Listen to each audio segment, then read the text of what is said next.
m'interrompre si vous avez une question à poser. Vous pouvez aussi décider de garder les questions pour après un petit débat. Vous faites comme vous voulez, il faut vous sentir libre de. On n'est pas dans un format court de la fac. Alors, si vous voulez bien, comme je suis conseiller de l'ordre des médecins, on va mettre tout ce qui va se dire sous l'égide de l'article 2 du Code de déontologie médicale. C'est tout premier, parce que l'article 1, il dit que le Code de déontologie s'applique à tous les médecins.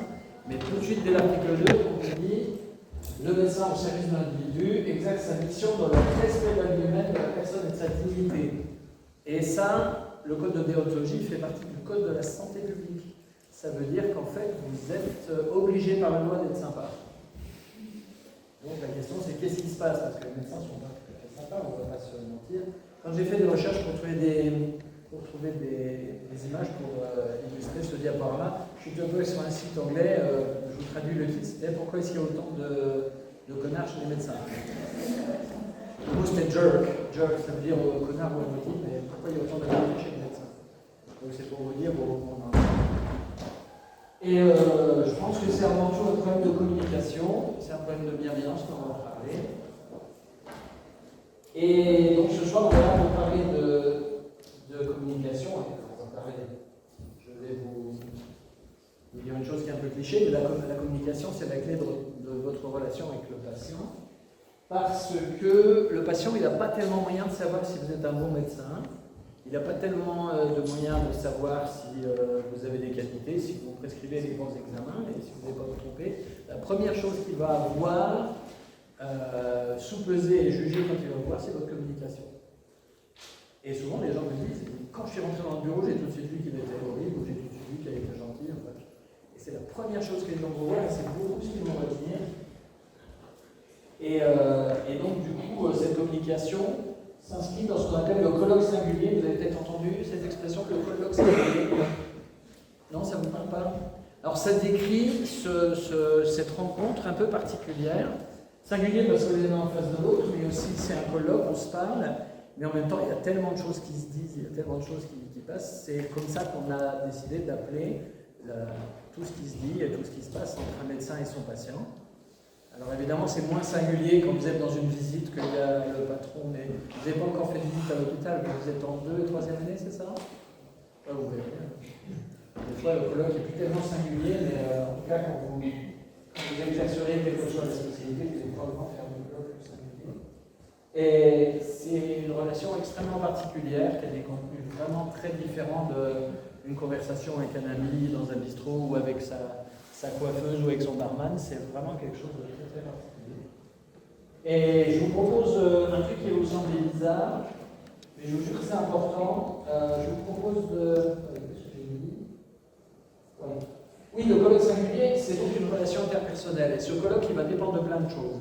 Il va dépendre de ce que vous êtes, vous, forcément, en tant que médecin, en tant que soignant. Vous êtes quelqu'un, vous avez votre histoire, vous avez vos croyances, vous avez vos façons de penser des choses, mais aussi vous exercez dans un lieu, et ce lieu, il va dire des choses aux gens. C'est pas pareil dans un cabinet vieux, dans un cabinet moderne, c'est pas pareil à l'hôpital, c'est pas pareil dans un centre de prévention. Ça va dépendre aussi du message que vous avez délivré, puis ça va dépendre du patient aussi. Le patient lui-même, il a son histoire, il a son système de croyances. Un patient qui pense que le vaccin ne sert à rien, par exemple, il arrive à un système de croyances qui est un peu opposé au vôtre, et ça n'a pas été une feuille d'arriver à délivrer un message dans ce cas-là. Et donc tout ça, dès que le colloque singulier commence, c'est déjà en jeu, c'est déjà en train de se faire. Alors même que je n'ai pas dit un mot, parce que vous arrivez avec votre bagage mental, conversationnel, comportemental, et puis le patient, lui, il arrive lui-même avec tout son système de pensée. Et pourtant, on arrive à s'entendre, parce qu'en principe, on arrive à faire la bonne médecine. Mais c'est toujours bien quand vous savez plus de choses, sur le patient. Et alors, le patient peut vous changer un peu, mais surtout, vous pouvez changer le patient. C'est-à-dire que le système de croyance du patient n'est pas forcément complètement bloqué. Par exemple, un patient qui déteste les médecins, vous pouvez, si vous êtes un peu sympa, lui changer complètement son opinion et lui prouver que finalement les médecins, c'est pas tous des abrutis, il y en a qui sont vraiment sympas et qui les écoutent.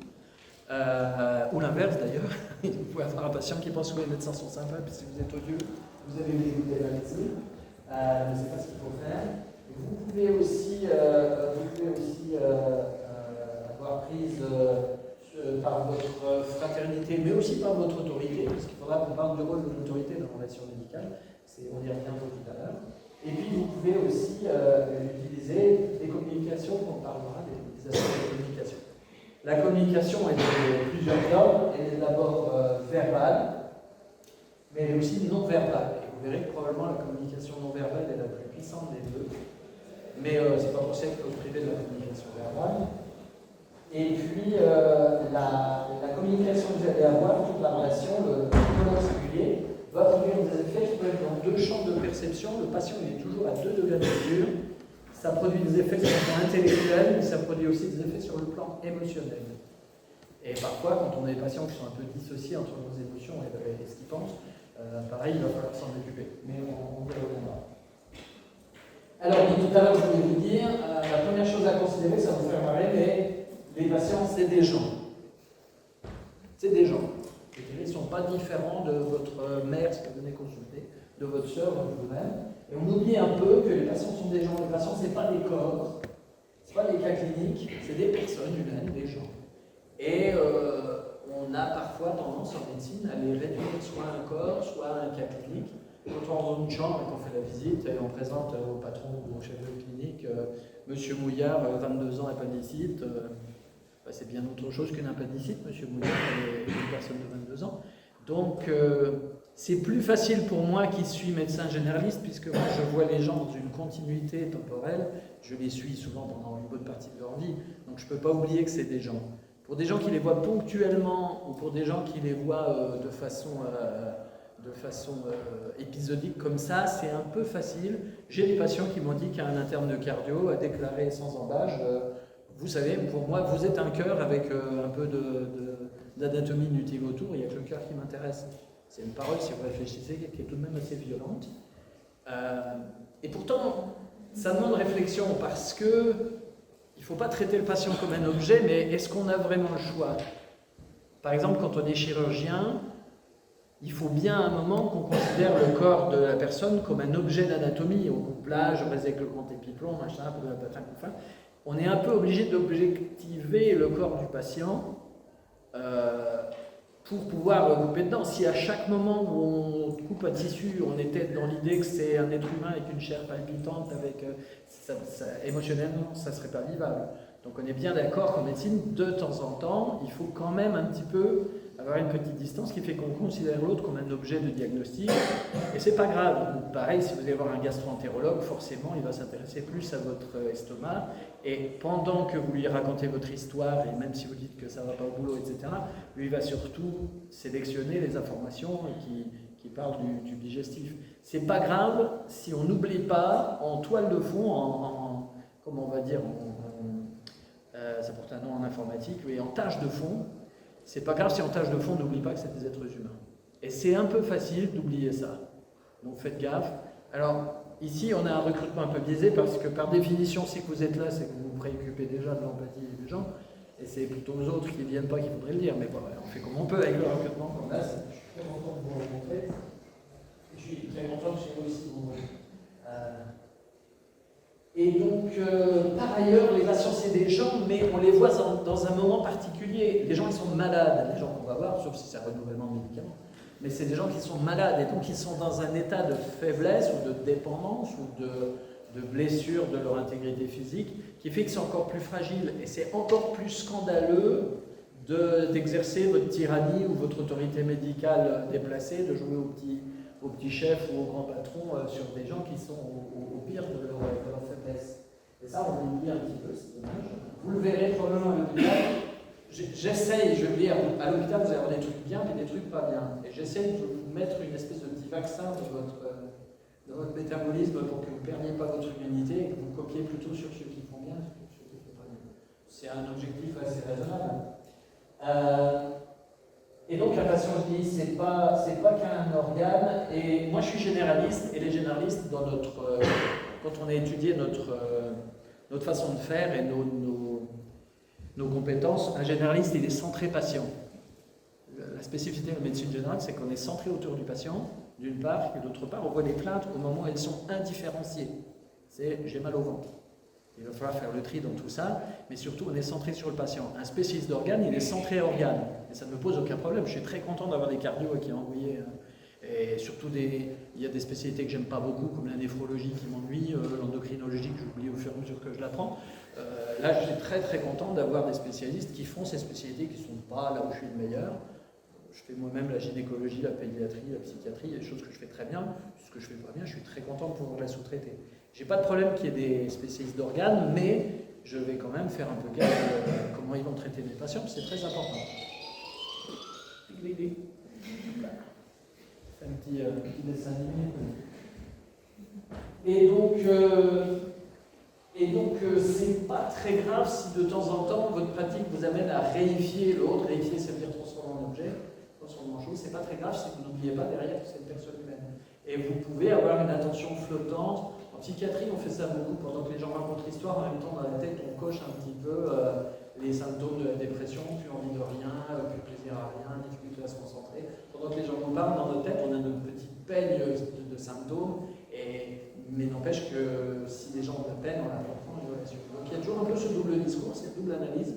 On est obligé d'un petit peu traiter les gens comme un objet de diagnostic, un objet d'étude, mais surtout, s'il vous plaît, on n'oublie pas que c'est des gens. C'est pour ça que ça paraît bizarre de dire que c'est des gens. Et c'est très important. Alors, est-ce que la relation, un peu flou, est-ce que la relation médicale est paternelle ou fraternelle? Alors, vous allez entendre ça, on va vous dire, autrefois la médecine était paternaliste, et puis maintenant elle est devenue fraternelle. Pas forcément dans les deux cas. C'est vrai que la médecine était un peu paternaliste, puisqu'autrefois la loi disait vous devez. Autrefois la loi disait vous devez. Le patient il est obligé de faire. C'est ma fille que j'ai invité à venir écouter son père faire son intéressant. Autrefois la loi disait, enfin la déontologie avant le code qu'on a maintenant, disait le médecin doit s'efforcer de faire obéir son patient. Et c'est vrai qu'on a une relation un peu paternaliste à l'époque, en ceci qu'on pouvait dire aux gens, faites comme je vous dis, c'est pour votre bien, je suis médecin, et à l'hôpital en plus, taisez-vous, c'est moi qui décide, je suis le grand professeur Tartemol et je vous oblige à faire ça. C'est vrai, c'est vrai, c'est vrai. Et pourtant, les gens regrettent beaucoup les médecins d'autrefois, vous pouvez appeler, qui se dérangeaient à 3h du matin, donc c'est qu'ils ne devaient pas être si paternalistes que ça, ils devaient quand même être de temps en temps un peu fraternels.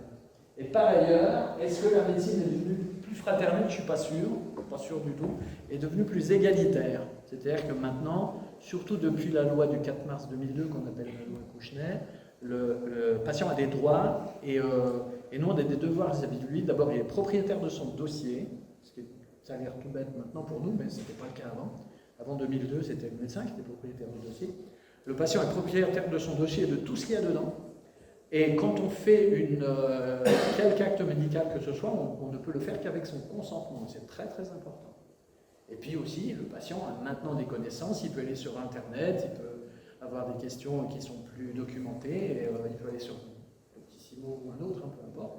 Il y a des sites d'une qualité égale ou inégale, et ils vont souvent venir avec des questions, pas forcément toujours bien comprises, mais on parle d'une relation plus égalitaire. Est-ce que c'est plus fraternel pour autant? Je pense que la fraternité, elle est ailleurs, dans des tas d'ingrédients que je vais vous citer. Mais vous allez souvent entendre cette espèce de poncif comme quoi la médecine d'autrefois était paternaliste. Ouais, probablement, mais elle était peut-être parfois un peu plus fraternelle. Et puis maintenant, on est plus fraternel, non, on est plus égalitaire. Mais est-ce qu'on est plus fraternel? Je pense que c'est égalitaire, c'est sur un plan tactique, mais c'est pas sur un plan humain. Je pense qu'il y a encore un boulot pour être fraternel. Je regarde ce que j'avais noté aussi. Alors, comment on fait pour être fraternel avec les gens? Eh bien, il y a un truc tout simple, ça s'appelle la bienveillance.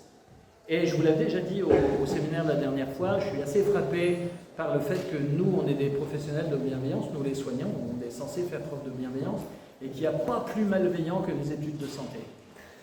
Qu'est-ce qu'on peut se faire démonter dans les études de santé, démonter mentalement, je veux dire. Qu'est-ce qu'on peut se faire engueuler, qu'est-ce qu'on peut se faire rabaisser, qu'est-ce qu'on peut se faire... J'avais vu, au moment où je l'ai dit, je dis bon, qu'est-ce qu'on peut se faire insulter? Les élèves sages-femmes se font humilier, les élèves infirmières se font exploiter, les internes se font rabaisser devant tout le monde et parfois devant les patients. Il n'y a pas plus pourri que les études de santé. Il y a une espèce d'ambiance de caserne qui reste avec une idée de j'ai survécu, tu survivras, que je trouve extrêmement puante et qui me blesse. Et heureusement, je pense que les internes sont maintenant plus en et les externes peut-être, vous verrez, mais sont peut-être plus en capacité maintenant de résister, parce qu'il y a quand même un peu de contre-pouvoir, mais et je suis à peu près... Moi, j'accueille des internes chez moi depuis 26 ans, non, 23 ans, pardon, et ce qu'ils me racontent sur comment ils ont été traités, comment ils les ont laissés, moi j'ai eu des stages qui n'étaient pas marrants, mais je ne me suis pas fait déglinguer comme ça, c'est toujours sans... Toujours sans se parler, pareil. Et donc, du coup, c'est un peu bizarre de demander aux gens d'être bienveillants alors qu'ils n'ont pas reçu de bienveillance. Donc, il va falloir le viser ailleurs que dans votre apprentissage et probablement dans vos qualités humaines. La bienveillance, alors, pour avoir de la bienveillance, je vous propose d'avoir de l'acceptation. C'est sûr que les patients peuvent être chiants, c'est sûr qu'ils peuvent être exigeants, c'est sûr qu'ils peuvent être pas comprendre les choses, c'est sûr qu'ils peuvent être irritants, c'est sûr qu'on ne va pas toujours pouvoir faire la médecine idéale, etc. Et je vous propose un contrepoison qui est un théorème que j'ai inventé, que j'appelle le théorème de Boucher, parce que comme je l'ai inventé, j'ai mis mon nom. Ça a l'air d'être un truisme, mais c'est très important. Si les gens sont comme ils sont, c'est qu'ils ne peuvent pas être autrement. C'est que si les gens sont chiants, si les gens sont plaintifs. L'autre jour, il y a un monsieur qui m'a demandé un rendez-vous d'urgence absolue pour une verrue qu'il avait depuis 2 ans. Évidemment, c'est totalement... Bon, mais comme ça, il ne peut pas faire autrement, ça l'inquiète. La verrue, elle a changé de couleur, je ne sais pas quoi. Je lui donne un rendez-vous une semaine après. Et puis, c'est juste c'est notre boulot à nous de faire avec ce que sont les gens. C'est pas à eux de s'adapter à nos exigences. Alors, jusqu'à une certaine mesure.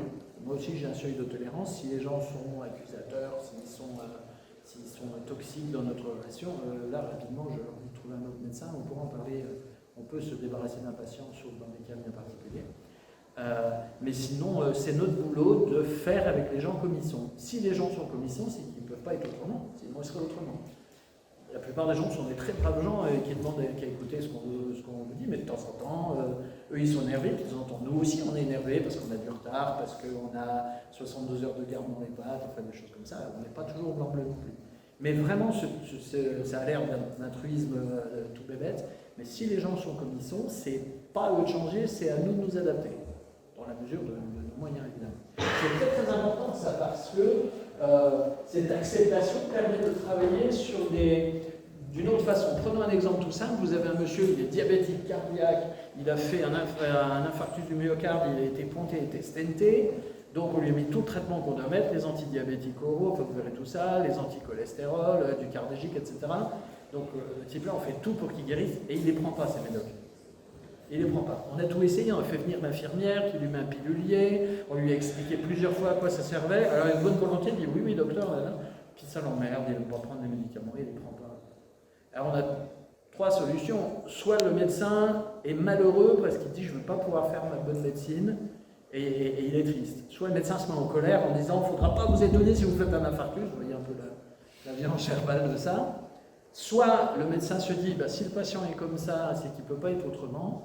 Alors on va se fixer des objectifs moins élevés mais atteignables. On va prendre le gars dans un coin et on va lui dire écoutez monsieur, je vois que vous ne les prenez pas vos médicaments. Je ne suis pas sûr de comprendre pourquoi, mais j'imagine que c'est parce qu'au jour le jour ça vous ennuie, vous n'y arrivez pas. Donc forcément ça vous met un peu en danger, je vous ai dit les dangers mais ça ne vous a pas changé. Donc je vous propose qu'on se fixe des objectifs plus atteignables, c'est-à-dire on va se concentrer sur le médicament le plus important, par exemple la poudre cardégique, est-ce que vous ne pouvez pas le prendre votre femme, elle prend un médicament le matin, est-ce que vous ne pouvez pas la prendre en même temps qu'elle pour qu'elle vous y fasse penser? Et puis, comme on sait qu'il y a un peu plus de risque de cardio, est-ce qu'on ne peut pas aller voir plus souvent le cardiologue, vous voyez? Et en se fixant des objectifs plus atteignables parce que le patient il est comme ça et qu'on ne le changera pas, eh bien en fait, vous évitez de vous rendre malheureux et de le rendre malheureux. Mais pour ça, il a fallu avant une dose d'acceptation. Si le patient il est comme il est, c'est qu'il ne peut pas être autrement, et c'est notre boulot de nous adapter dans ce cas. Ça pourrait être le cas avec un patient qui loupe ses rendez-vous. Moi, je n'aime pas trop quand on les loupe trop souvent, sinon je m'énerve un peu vite, mais, parce que ça désorganise un peu. Mais donc voilà, est-ce que vous avez des questions sur cette partie-là, sur l'acceptation? C'est très très important ça. Et aussi dans l'acceptation, il peut y avoir la famille aussi qu'il faut accepter. Des fois, moi j'ai des gens que j'ai essayé de soigner et ça se passait bien, et quand la famille ou les enfants mettent leur grand pied dedans, finalement ça cache un peu, on est obligé d'accepter ça. On fait comme on y arrive en médecine. Et du coup, j'ai inventé une conséquence, un corollaire du théorème de tout à l'heure, le théorème que je répète à l'envi aux internes qui viennent en stage chez moi. Je leur dis, si les patients vous empêchent de faire votre belle médecine, c'est encore de la médecine. C'est pas parce que vous n'allez pas réussir à lui faire prendre sa statine contre le cholestérol, qui a des preuves assez solides que ça empêche le développement de la coronarite, etc. Et vous savez que s'il le prend, c'est mieux, mais si vous n'y arrivez pas, bah, c'est quand même de la médecine. Il ne faut pas tout jeter par la fenêtre en disant oui, c'est de votre faute, vous ne prenez pas votre traitement. Si les gens vous empêchent de faire la médecine idéale, c'est encore de la médecine. C'est la médecine moins efficace, mais c'est une médecine qui a sa dignité et puis qui prend en compte les façons d'être de l'autre, si vous voyez ce que je veux dire. Donc, et ça, encore une fois, c'est de l'acceptation. Une fois qu'on a accepté comment les gens sont, et encore une fois, c'est qu'une petite marge de la population, au lieu de s'énerver ou de les rabaisser ou de faire part de sa frustration, de taper des pieds comme un enfant fâché, on peut leur dire, on peut faire un autre contrat avec eux qui est un contrat plus réalisable. Un petit mot, alors je ne sais pas trop le mettre dans le je l'ai mis un petit mot sur la pudeur. La pudeur, c'est une chose dont il faut qu'on parle absolument. La définition de la pudeur, c'est le fait qu'il y a des endroits qu'on n'aime pas montrer et que ça nous gêne quand on les montre. Alors, on pourrait être plus littéraire, mais en gros, voilà, je pense que ça décrit assez. Et la pudeur, c'est un truc que les médecins oublient, parce qu'on est tellement obligés, tellement habitués, à faire mettre les gens à poil ou partiellement à poil, qu'on oublie à quel point ça peut être gênant. Or, la pudeur, elle est inévitable, puisque si on a un frottis à faire, si on a un sein à regarder, forcément, si on a des hémorroïdes à expertiser pour savoir si elles sont thrombosées ou pas, c'est extrêmement gênant pour les gens. Si l'un de vous a eu déjà ce genre de choses à faire, on voit bien qu'on n'est pas à la fête. Et du coup, qu'est-ce qu'on fait avec cette pudeur-là? Alors, je vous propose comment j'ai réussi à penser ça, parce que il y a des choses que je faisais un peu instinctivement et en essayant. Avoir des internes, c'est bien parce que ça oblige à réfléchir à ce qu'on fait. Et pour l'expliquer, il faut bien y réfléchir. Et je me suis aperçu que la pudeur, elle est inévitable. Elle est inévitable. La gêne est inévitable. Notre boulot, c'est que cette pudeur ne se transforme pas en honte. C'est juste ça. C'est-à-dire, de même, vous savez, les bouddhistes disent que la douleur est inévitable, mais la souffrance est optionnelle. Moi, je dirais, la pudeur est inévitable, mais la honte est optionnelle. Et comment on fait pour que cette pudeur ne se transforme pas en honte? C'est juste en montrant aux gens qu'on prend en compte leur pudeur. Par exemple, moi, si je fais un examen gynécologique, je mets le siège, j'ai un siège qui se règle avec des machins pour mettre les jambes, avec des étriers, etc. Je dis à la personne, déshabillez-vous, voilà l'endroit où mettre votre culotte, parce qu'il n'y a rien de pire que de ne pas savoir où mettre sa culotte quand on est en train de se déshabiller. Donc vous la posez sur ce tabouret-là, etc. Moi, je vais à mon bureau, et quand vous êtes prête, vous m'appelez. En vrai, ça ne change rien, parce que de toute façon, quand la personne va m'appeler, elle va être vulvalaire. Mais le simple fait d'avoir pris en compte la pudeur et de lui avoir dit « vous m'autorisez à m'approcher de vous dans cette situation-là », c'est vachement important. Et pour des très jeunes filles qui ne sont pas à l'aise avec le fait de se montrer, et j'en vois assez souvent, parce que je suis souvent des gens que j'ai eu enfants et qui viennent me voir pour le suivi quand ils sont jeunes adultes, je leur propose parfois, pour le premier examen gynécologique, de mettre ma blouse par-dessus leurs genoux pour pas qu'ils me voient en train de regarder là-dedans. En vrai, ça ne change rien, puisque de toute façon, je regarde. Mais symboliquement, c'est extrêmement riche. Ça veut dire, je ne veux pas vous faire honte et je ne veux pas heurter votre pudeur. Et donc, faire un effort pour prendre en compte la pudeur et la dignité de la personne, c'est le moyen d'empêcher que la pudeur se transforme en honte. Parce que moi, il faut voir ce que mes patients me racontent. Il y a une dame qui est allée voir un proctologue pour des histoires de fissure anale, et elle a dit, vous savez, docteur, et ils disent tout ça, ils disent, vous savez, docteur, je ne suis pas très fier de vous montrer ça, ou je suis désolé, ils s'excusent de nous montrer leur derrière, ils ont l'impression que ça va nous choquer. Et le type lui a dit, oh, vous savez, moi, des culs, j'en vois toute la journée. C'est un peu limite comme communication, on doit pouvoir faire un petit peu mieux que ça. Donc, c'est ça. Donc, la pudeur est inévitable. De toute façon, en étant médecin, vous êtes intrusif, vous touchez des endroits qu'on n'a pas le droit de toucher. C'est un contrat social. Vous avez même le droit, qui est un truc incroyable, de plonger des aiguilles. Normalement, c'est interdit. On ne doit pas faire une effraction cutanée. Et les gens qui ont le droit de plonger des aiguilles dans le corps des gens, il y a nous et les tatoueurs. Les autres n'ont pas le droit. Et donc, on a plein d'autorisations que les autres n'ont pas, mais pour ça, il faut en donner aux gens pour leur pudeur, pour leur gêne et pour leur douleur aussi. Et donc, en fait, pour la pudeur, je pense juste ça. Prenez soin de la pudeur des gens. Elle est inévitable, mais en étant juste un peu fraternel, je comprends que vous êtes... on peut dire aussi, vous savez, moi, dans votre situation, je serais aussi gêné, c'est tout à fait normal, ne vous en faites pas. Ou bien, par exemple, quand je fais un électrocardiogramme à une femme, si je peux... je demande qu'elle descende son soutien-gorge et je fais baisser. On a besoin dans un électrocardiogramme normal que du côté gauche. Bah, pourquoi est-ce qu'on enlève l'obstructif complètement? On peut faire baisser l'obstructif que d'un côté, et comme ça on fait une économie d'unité, une économie de pudeur, et ça c'est rien du tout. Enfin, ça coûte pas cher d'avoir un paravent pour se déshabiller derrière, ça coûte pas cher, enfin, ce genre de choses. Est-ce que vous avez des questions sur cette partie pudeur? On pourra en reparler après, c'est ce que je fais, mais... La petite statue, alors pour ceux qui veulent savoir, c'est la pudeur de Jean-François Houdon, qui était un sculpteur qui est né en 1741 et est mort en 1828. On l'appelle sculpteur des Lumières, mais en fait il a travaillé sous Louis XVI, sous le Directoire, sous le Premier Empire. Donc, il a un peu travaillé pour tout le monde. Alors, on va parler de l'échange verbal.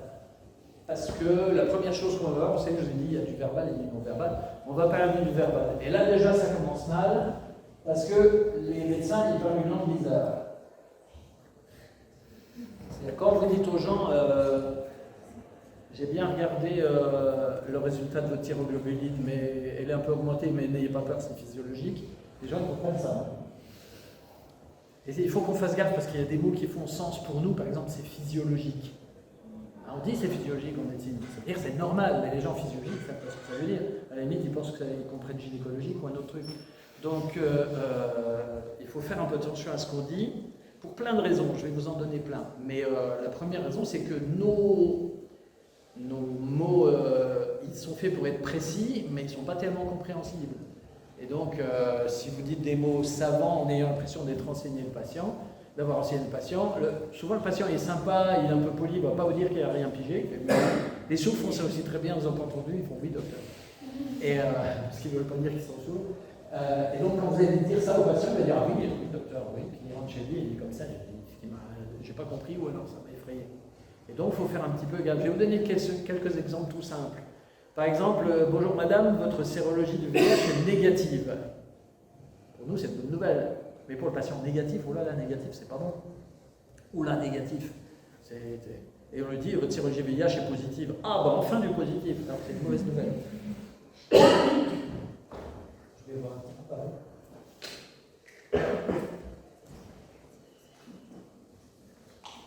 Pire, il y a des mots qui ne veulent pas dire la même chose, comme en anglais il y a des faux amis.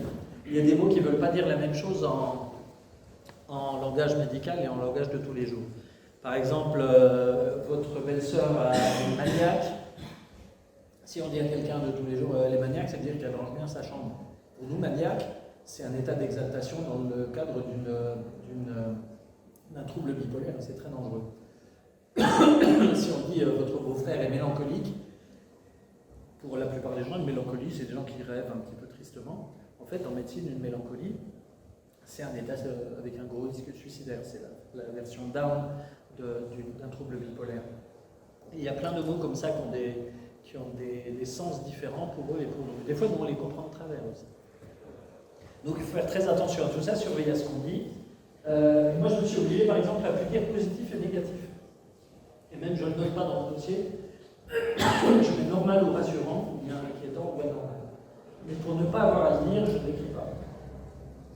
Parce que j'ai fait le coup. Un autre truc aussi, les médecins font ça souvent. C'est utiliser des minorations. Comme on ne veut pas faire de mal aux gens, mais des minorations. Donc vous avez un petit cancer, on va vous faire une petite chimio, puis ça va aller bien. Et ça protège personne, ça, et à la limite, j'avais envie de leur dire, n'allez pas voir un petit médecin. C'est-à-dire, si c'est un cancer, c'est grave, le mot cancer, ça fait peur, ça ne sert à rien de dire un petit cancer. Ou alors mentir, vous avez un kyste. Un kyste, c'est une poche avec de l'eau, c'est pas une tumeur solide.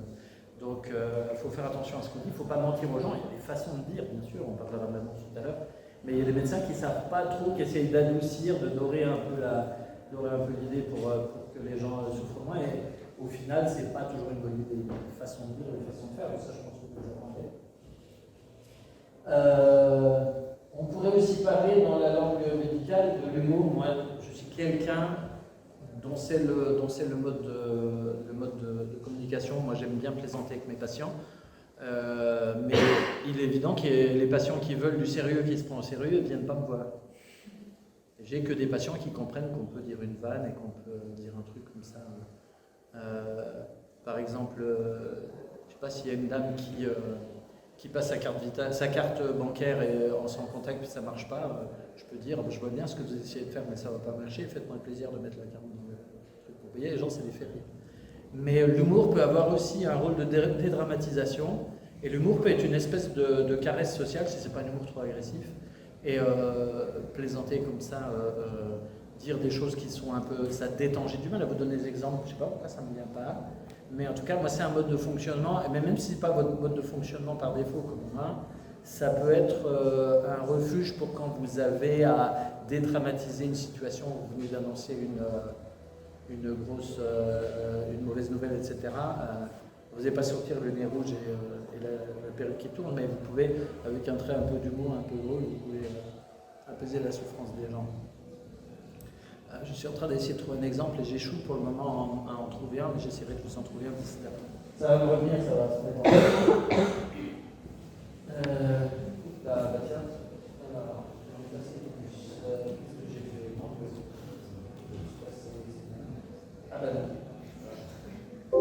Alors, je vais le lancer.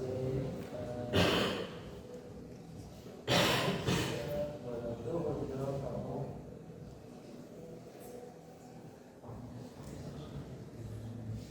Alors, il faut savoir aussi que les patients ont aussi leur langue médicale. Et vous allez vous en rendre compte si vous n'exercez pas à l'endroit où vous avez grandi.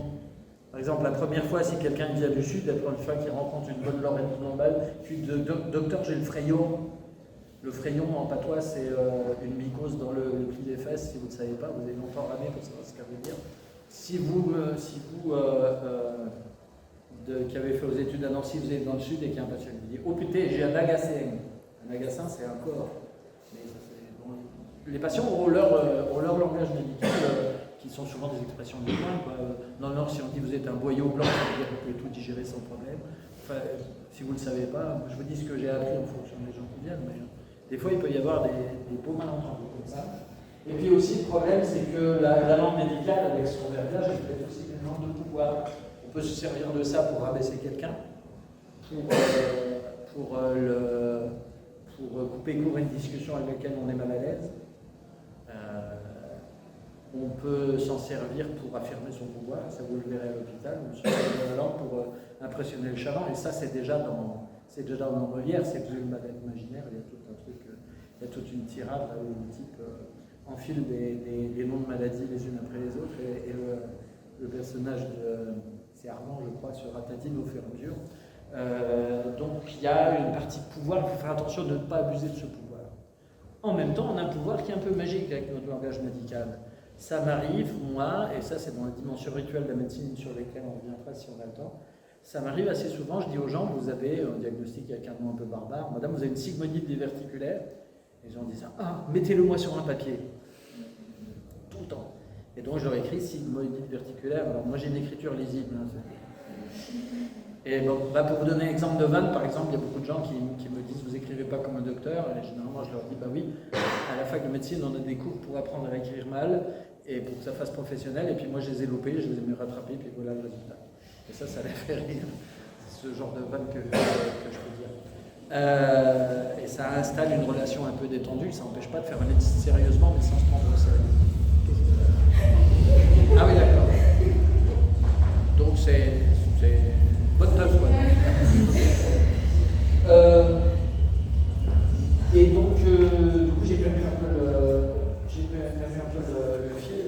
Oui, donc attention à ce pouvoir que chérit la langue médicale, mais ce pouvoir, il a aussi une langue un peu prestigieuse, et quand vous donnez aux gens le nom de leur maladie, étant donné que le connu fait toujours moins peur que l'inconnu, ils sont contents d'avoir le nom de leur maladie. Et là, un nom qui fait, si vous dites que vous avez une migraine, pourtant migraine, ça ne veut pas dire la même chose en médecine, ou une rage de dents, les gens, c'est pas vrai, c'est dire que vous avez une pulpite sur la dent numéro 32, ah là ça pète, les gens ils aiment bien avoir un diagnostic un peu noble, donc ça marche dans les deux sens, ce langage un peu relevé ou un peu technique. Ça peut être utile aussi, c'est une question de dosage, mais nous avons fait à vous en servir. Alors, on parlait des minorations, mais il y a des minorations, il y a des mensonges. Il y a des médecins qui mentent franchement à leurs patients, et c'est pas une bonne idée. Vous l'apprendrez peut-être si vous avez des cours sur les dispositifs d'annonce. Généralement, quand on ment aux patients, c'est qu'on a un truc pas sympa à lui expliquer. Vous avez un cancer, vous allez des métastases, vous allez mourir, des trucs comme ça. C'est pas des choses faciles à dire. Il y a des dispositifs d'annonce Je regarde.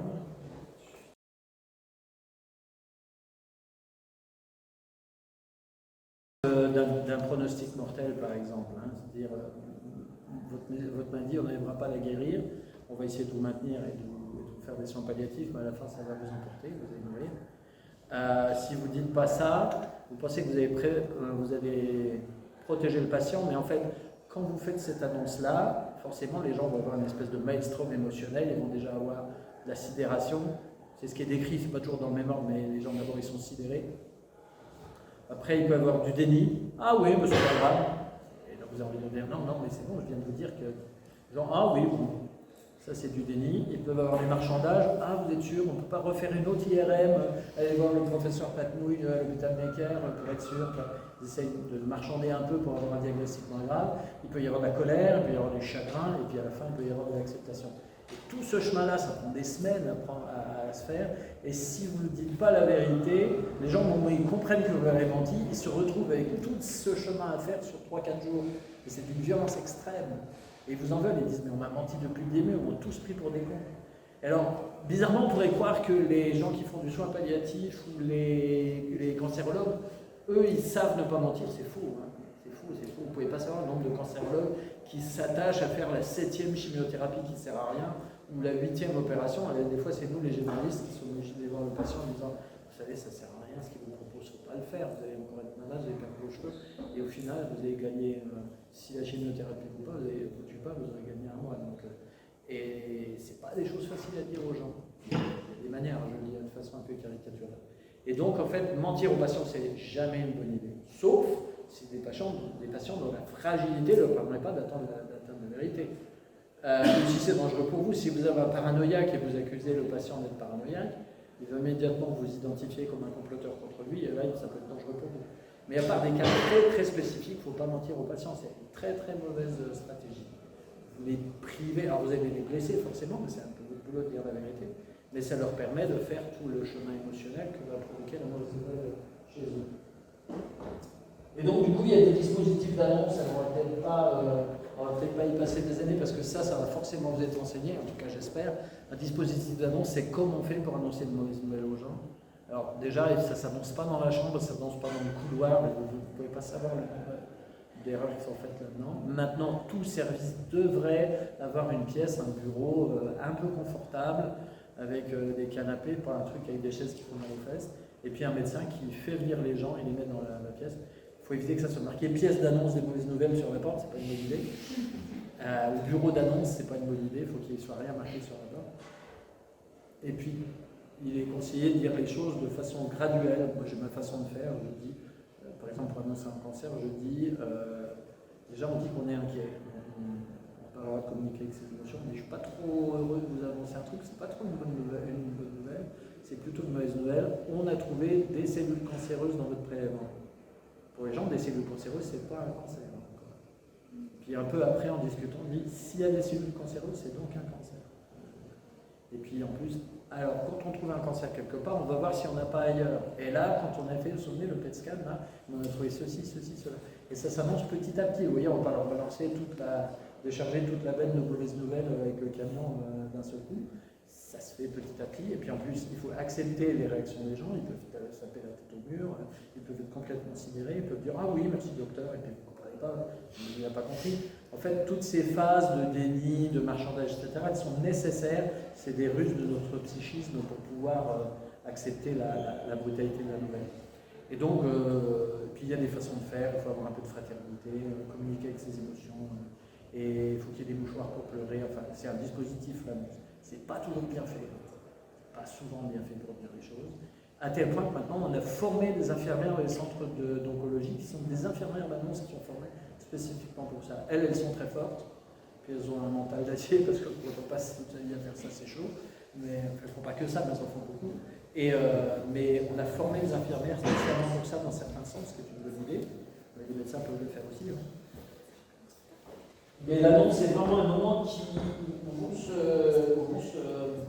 se concentrer toutes les qualités humaines et toutes les qualités de communication et vos stratégies que vous allez avoir. Alors, qu'est-ce qui se passe si on se trompe? Qu'est-ce qui se passe si on a fait une erreur? Vous vous souvenez, je dis qu'il ne fallait pas... je vous Donc vraiment pardon, ça a l'air d'être important pour elle. Donc quand vous avez fait une erreur, vous vous souvenez, j'ai dit qu'il ne faut pas mentir aux patients. Ben, quand on a fait une erreur, il faut dire qu'on a fait une erreur, ça arrive, l'erreur fait partie. L'erreur déjà ça fait partie, tout le monde peut se trouver, et puis l'erreur ça fait partie des façons de s'améliorer. Si l'erreur, on dit une erreur est un gisement de qualité, ça fait un petit peu angélique, mais c'est vrai. Moi, comme je suis à l'ordre des médecins, très souvent je fais des conciliations entre des patients qui se plaignent et des médecins. Et très souvent, si le médecin qui s'est drapé dans la dignité de sa blouse médicale et envoyé chez le patient, s'il a l'intelligence au moment de la conciliation de dire écoutez, j'ai fait une erreur, je m'en excuse, je vais vous expliquer pourquoi j'ai fait cette erreur, j'ai cru ci, j'ai cru ça et j'ai mal compris ça, ou alors j'avais 72 heures de garde dans les pattes et je n'étais pas concentré, etc. En fait, si on donne les raisons de son erreur, si on présente des excuses sans accepter des reproches infondés, et si on donne des solutions, généralement la plainte est retirée. Parce que les gens ne sont pas là pour venir chercher du sous, ils veulent juste qu'on s'excuse ou qu'on s'explique. Et donc, si vous êtes un peu malin dans votre communication, moi ça m'arrive régulièrement, je dis, vous voyez, là, moi j'étais persuadé que c'est une sigmoïdite, et je vous ai fait prendre des antibiotiques, et maintenant j'ai la prise de sang qui arrive, et il n'y a rien.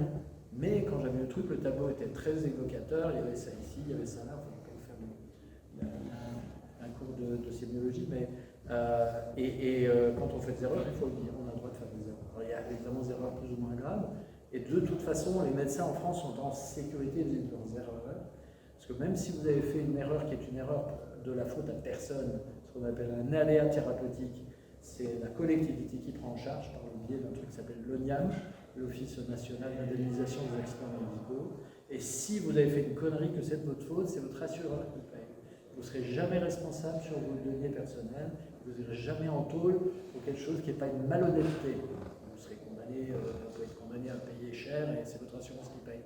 Donc en fait, vous avez tout intérêt à communiquer utilement, parce que si vous le faites, souvent les gens n'écrivent même pas à l'ordre. Si vous avez convoqué la famille, vous dites bon, là il y a une grosse connerie de fête, et je pense que c'est moi en partie qui en suis responsable. Et bien, si vous excusez, vous expliquez, les gens le comprennent et acceptent très bien. Alors, surtout pour un généraliste, qui sont des gens à qui on accorde la confiance sur une façon diachronique. Pour un spécialiste d'organes qu'on voit qu'une fois, c'est peut-être un peu plus compliqué, mais pour nous, on arrive assez à s'expliquer. Mais l'erreur, il ne faut pas être terrifié par l'erreur, il est inévitable. L'erreur, c'est un gisement d'apprentissage.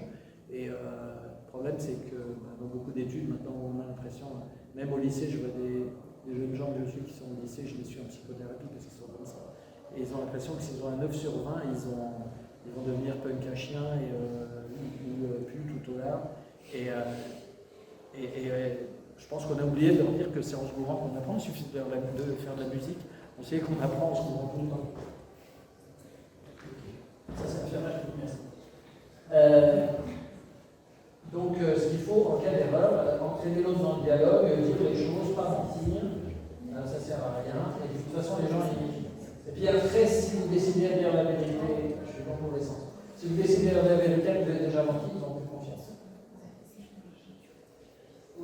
Alors, une autre petite astuce de communication, ça je le fais tout le temps, c'est être diachronique. Alors c'est un mot bien compliqué pour dire qu'on va raconter l'histoire aux gens dans le temps. Moi je suis généraliste et je fais ça tout le temps. C'est-à-dire que systématiquement quand je vois quelqu'un, je vais voir la consultation d'avant et je dis la dernière fois on avait dit que ça, et puis on se demandait s'il y avait ça et ça, et on avait dit qu'on ferait tel examen.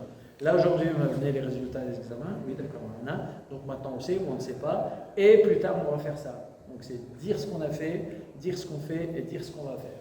Ça c'est une règle de communication en médecine qui est absolue, parce que c'est pour plein de raisons. D'abord c'est clair pour les gens, et en plus ça leur permet de mettre ce qui leur arrive en récit. Parce que, ça on est un peu dans la psychothérapie, mais quelque chose qui est uniquement émotionnel, c'est dur à métaboliser pour le cerveau. Quand on n'a que des émotions, une peur, une frustration, une colère, etc., c'est dur à métaboliser. Quelque chose qui est mis en récit, le docteur, dès qu'il m'a vu, il a dit ça, généralement c'est pas vrai, mais les gens ne vont pas compter ça. Dès qu'il a vu, il m'a dit vous avez une appendicite, tout de suite il m'a dit oh là là, ça m'inquiète, il faut faire un scanner. En fait, c'est parce que vous leur avez dit, vous vous souvenez, quand on s'est vu, j'ai fait un scanner, on a pensé à une appendicite, etc. Et les gens, comme ils peuvent se raconter leur histoire d'une façon événementielle, comme ils peuvent la raconter à leur famille, aux autres d'une façon événementielle, en fait, ça les apaise. Et puis en plus, ça donne l'impression d'un médecin qui sait ce qu'il fait, ce qui est normalement un peu souhaitable, et ça donne l'impression, ça ne laisse pas les gens sortir sans solution. On est souvent dans ce cas-là, moi j'aime pas trop dépasser les consultations, et ça arrive souvent que les gens me sortent un dernier diagnostic au dernier moment, alors que le temps de la consultation est fini, et si c'est pas un truc grave, je vais me dire on va pas avoir le temps de s'en occuper, mais ce que je vous propose, on se revoit tel jour, etc., et on donne une solution dans le futur. Mais faire le sourd en disant j'ai pas entendu ce que vous m'avez dit, ou bien off ça va passer, ça c'est pas bien. Il faut donner un truc. Donc si vous arrivez à être diachronique, à montrer ce que vous avez fait, montrer ce que vous faites et montrer ce que vous allez faire, dire ce que vous allez faire, vous allez vraiment communiquer utilement avec vos patients. Et alors en plus à l'hôpital, quand les gens sont arrivés, on leur fait des milliards d'examens, ils ne savent pas à quoi ça sert, etc. S'il y a un externe ou un interne qui est suffisamment là pour lui dire, bah, vous voyez, vous avez fait tel examen, tel examen, tel examen, maintenant on sait que c'est pas ça. Normalement, on se pose la question de savoir si c'est A ou B, donc il reste encore un autre truc à faire. Bon, ça pique un peu, mais c'est super important parce qu'il y en a un. Et donc, on raconte aux gens leur histoire médicale et les gens la comprennent. Elle est événementielle, elle est racontée, c'est un récit et c'est beaucoup plus facile que de dire mais ils m'ont foutu des tuyaux partout, j'ai rien compris, ils m'ont rien dit. En plus, ils m'ont dit vous allez faire une ventriculographie gazeuse isotopique, ça n'existe plus à cet examen. Et les gens disent j'ai rien compris de ce qu'il m'a dit. En revanche, s'il y a quelqu'un qui leur a fait la grâce de leur expliquer ce qu'on fait, pourquoi on le fait, ce qu'on en attend, ce que ça va donner, ce qu'on en a ressorti, et du coup, qu'est-ce qu'on va faire la fois d'après, c'est merveilleux. Enfin, si vous êtes ça, vous avez déjà gagné la moitié de vos patients. Mais tout ça, c'est verbal. Et je vous propose de regarder un petit peu les champs non verbal. Oui. Juste une question. Si parfois on fait des examens. Parlez très fort pour que tout le monde entende. Parfois on fait des examens pour éliminer une cause. Oui. Et c'est pas forcément, par exemple, je sais pas, quelqu'un qui voit qu'il y a un bouton. Oui. On peut penser que c'est un cancer, mais voilà. Si on explique qu'on fait plein d'examens, dont un examen parce qu'on peut suspecter un cancer, ça peut mettre ça peut inquiéter le patient. On voulait faire une vraie trouille, oui. Alors, on risque de lui faire une vraie trouille pour rien, c'est ça que vous voulez dire. Oui, c'est ça. Et comment on peut expliquer ça sans mentir, mais tout en expliquant pourquoi on fait. C'est une super question, oui. C'est une très bonne question. Alors, moi, comment je ferais comme ça? Je ne m'attendais pas à les questions, j'aurais bien les questions qui restent parce que comment je fais, moi? Moi, j'ai tendance à communiquer avec mes émotions, donc je dis, votre truc, ça m'inquiète. Je ne vais pas dire, je pense que c'est un cancer, mais je vais communiquer avec l'émotion que me fait le diagnostic possible. Votre truc, ça m'inquiète, je me sentirai plus tranquille si vous voyez un dermatologue. Vous voyez? Et donc, ça veut dire, il y a une inquiétude, il y a un truc, et si jamais on trouve que c'est un cancer, vous voyez, ça m'a inquiété. En plus, maintenant, on a un diagnostic, c'est dur de dire le mot cancer si on n'a pas la napate, hein, sauf dans des cas un cancer profond qui n'est pas accessible à une biopsie. Mais du coup, moi, je communiquerai avec mes émotions. Dans ce cas-là, je dirais, votre truc, c'est moche, ou bien, là, écoutez, ça fait comme la 3e fois que vous faites la même douleur. Au début, je me disais que c'était ça, mais est-ce que ça pourrait pas être autre chose? Je me sentirais plus à l'aise si vous alliez voir un gastroentérologue ou un truc comme ça. Et donc, je communiquerai avec mes émotions, mais ça anticipe un peu sur ce que j'allais dire. Mais c'est une super question, effectivement. Il ne faut pas non plus dire aux gens tous les trucs. Les gens n'ont pas besoin d'avoir accès à tout notre arbre de décision. On dit, alors la personne arrive et dit, bon, j'ai un peu mal là, c'est une douleur intercostale, et vous dites alors, pancréatite, cancer, infarctus, embolie pulmonaire. Si vous dites ça, les gens, ils tombent sous la table. Mais je caricature un peu votre question, mais c'est pas, je ne veux pas moquer du tout, vraiment pas. Mais il n'y a évidemment aucun intérêt à ce que les gens aient accès à toute votre... mais si vous voulez justifier un examen sans mettre le feu à la grange avec une supposition, moi je le justifie avec mes émotions. Je dis, votre truc là c'est mince, ça n'a pas tout à fait la tête d'un grain de beauté ordinaire, je me sentirais plus tranquille si le dermatologue il mettait un œil. Ou bien un saignement chez une personne de plus de 50 ans, digestif, habituellement on fait toujours une coloscopie parce que de temps en temps c'est des polypes, de temps en temps c'est des trucs plus embêtants. Et en disant les émotions qu'on a, si ça vous va comme Merci. Merci pour la question, c'est bien bienvenu. Alors, donc, tout ça c'était du verbal, maintenant on va parler des champs non verbal. Les gens qui sont des spécialistes de communication disent c'est, je ne sais plus combien, 10% de verbal, 90% de non-verbal. Mais je ne suis pas certain du tout. Mais le non-verbal, ça compte, il y a plein de façons. Et donc il y a une espèce de format pour examiner le non-verbal qu'on appelait KVOT, donc kinesthésie visuelle, olfactive, tactile. On va les faire à la détendue parce qu'il y a plein d'autres choses. Mais le canal visuel, un truc tout simple, c'est si vous voulez, qu'est-ce que vous voulez donner à voir comme médecine? Je donne un exemple. Moi, quand j'étais de votre âge et que je me suis installé, j'avais encore un air très très gamin. Et donc spontanément, j'ai mis des cravates pour avoir l'air plus vieux. Et maintenant que je suis vieux, j'ai tendance à vouloir m'habiller un peu moins cravate pour avoir l'air plus jeune. C'est comme ça. Hein. Mais c'est toujours intéressant de se demander, quand les gens voient ce qu'ils voient, qu'est-ce qu'ils vont penser. Et vous ne pouvez pas savoir les cabinets pourris qu'on voit des fois. On a des gens qui nous signalent des cabinets sont pourris. Alors je les trouve vraiment bien pourris. Mais en fait, c'est dans un hôpital abandonné. C'est un truc burlesque. Mais on voit des cabinets qui sont dans cet état-là. Moi j'en ai vu un où ça sentait la pisse de chat. Le médecin n'avait pas de plaque. Sa plaque professionnelle, c'était une feuille photocopie avec son nom collée sur une vitre. Et la salle d'attente n'était pas tapissée, il y avait les plaques de placo avec du bout de plâtre comme ça, et puis ça commençait à se décoller. Il y avait une rampe qui n'était pas bien fixée, donc un patient de 180 kg qui s'appuyait dessus. Et puis quand on arrivait, le médecin, il y avait des piles comme ça de dossiers, et vous pouviez, pendant qu'il y avait le tourner, ouvrir un dossier et prendre connaissance du screen médical d'un autre patient. Ça devait faire des choses. Vous ne pouvez pas imaginer ce qu'il y a comme gens qui ont des lieux pourris, ou qui sont mal sapés, ou qui sont... Il faut quand même faire un petit peu attention à ce qu'on montre comme médecine. Et au moins qui commence à être plutôt en fin de carrière, par exemple, c'est bien pour moi de montrer un cabinet un peu esthétique, mais de montrer aussi que j'ai des appareils modernes. Parce que quand on est médecin un peu âgé, parce qu'en fait, on va se dire les choses de façon franche. Un cabinet médical, c'est à la fois une pratique médicale, etc., mais c'est aussi une entreprise. Donc, de temps en temps, il faut quand même raisonner un petit peu en entrepreneur. Et Dieu sait que j'aime pas trop le mot entrepreneur. Je ne vais pas les mettre au MEDEF tout de suite. C'est pas... Non, c'est comment? C'est LEM? Je sais plus. Mais il y a une partie d'entrepreneuriat, donc il faut faire un petit peu gaffe à ce qu'on montre.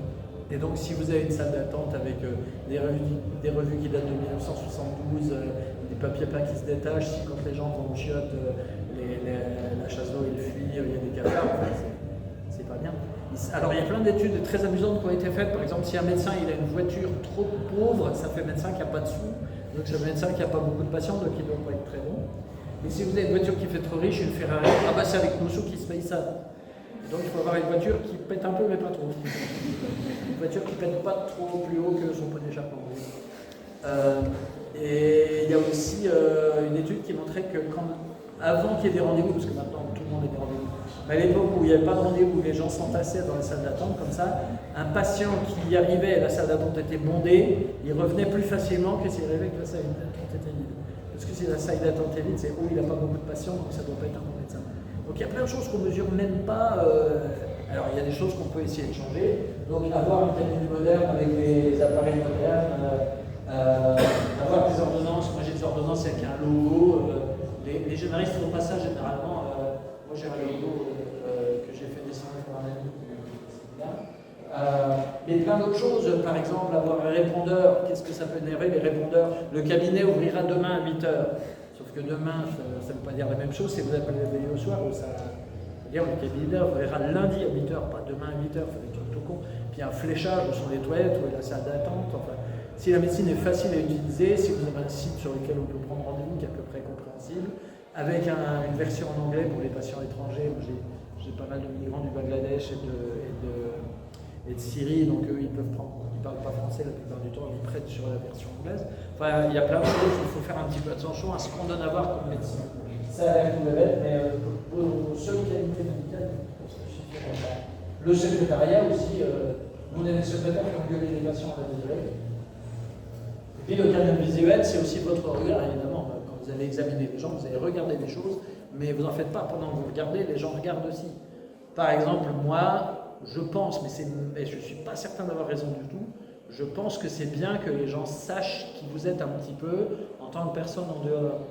Et donc, dans mon cabinet, il y a des choses qui disent un petit peu ce que je suis.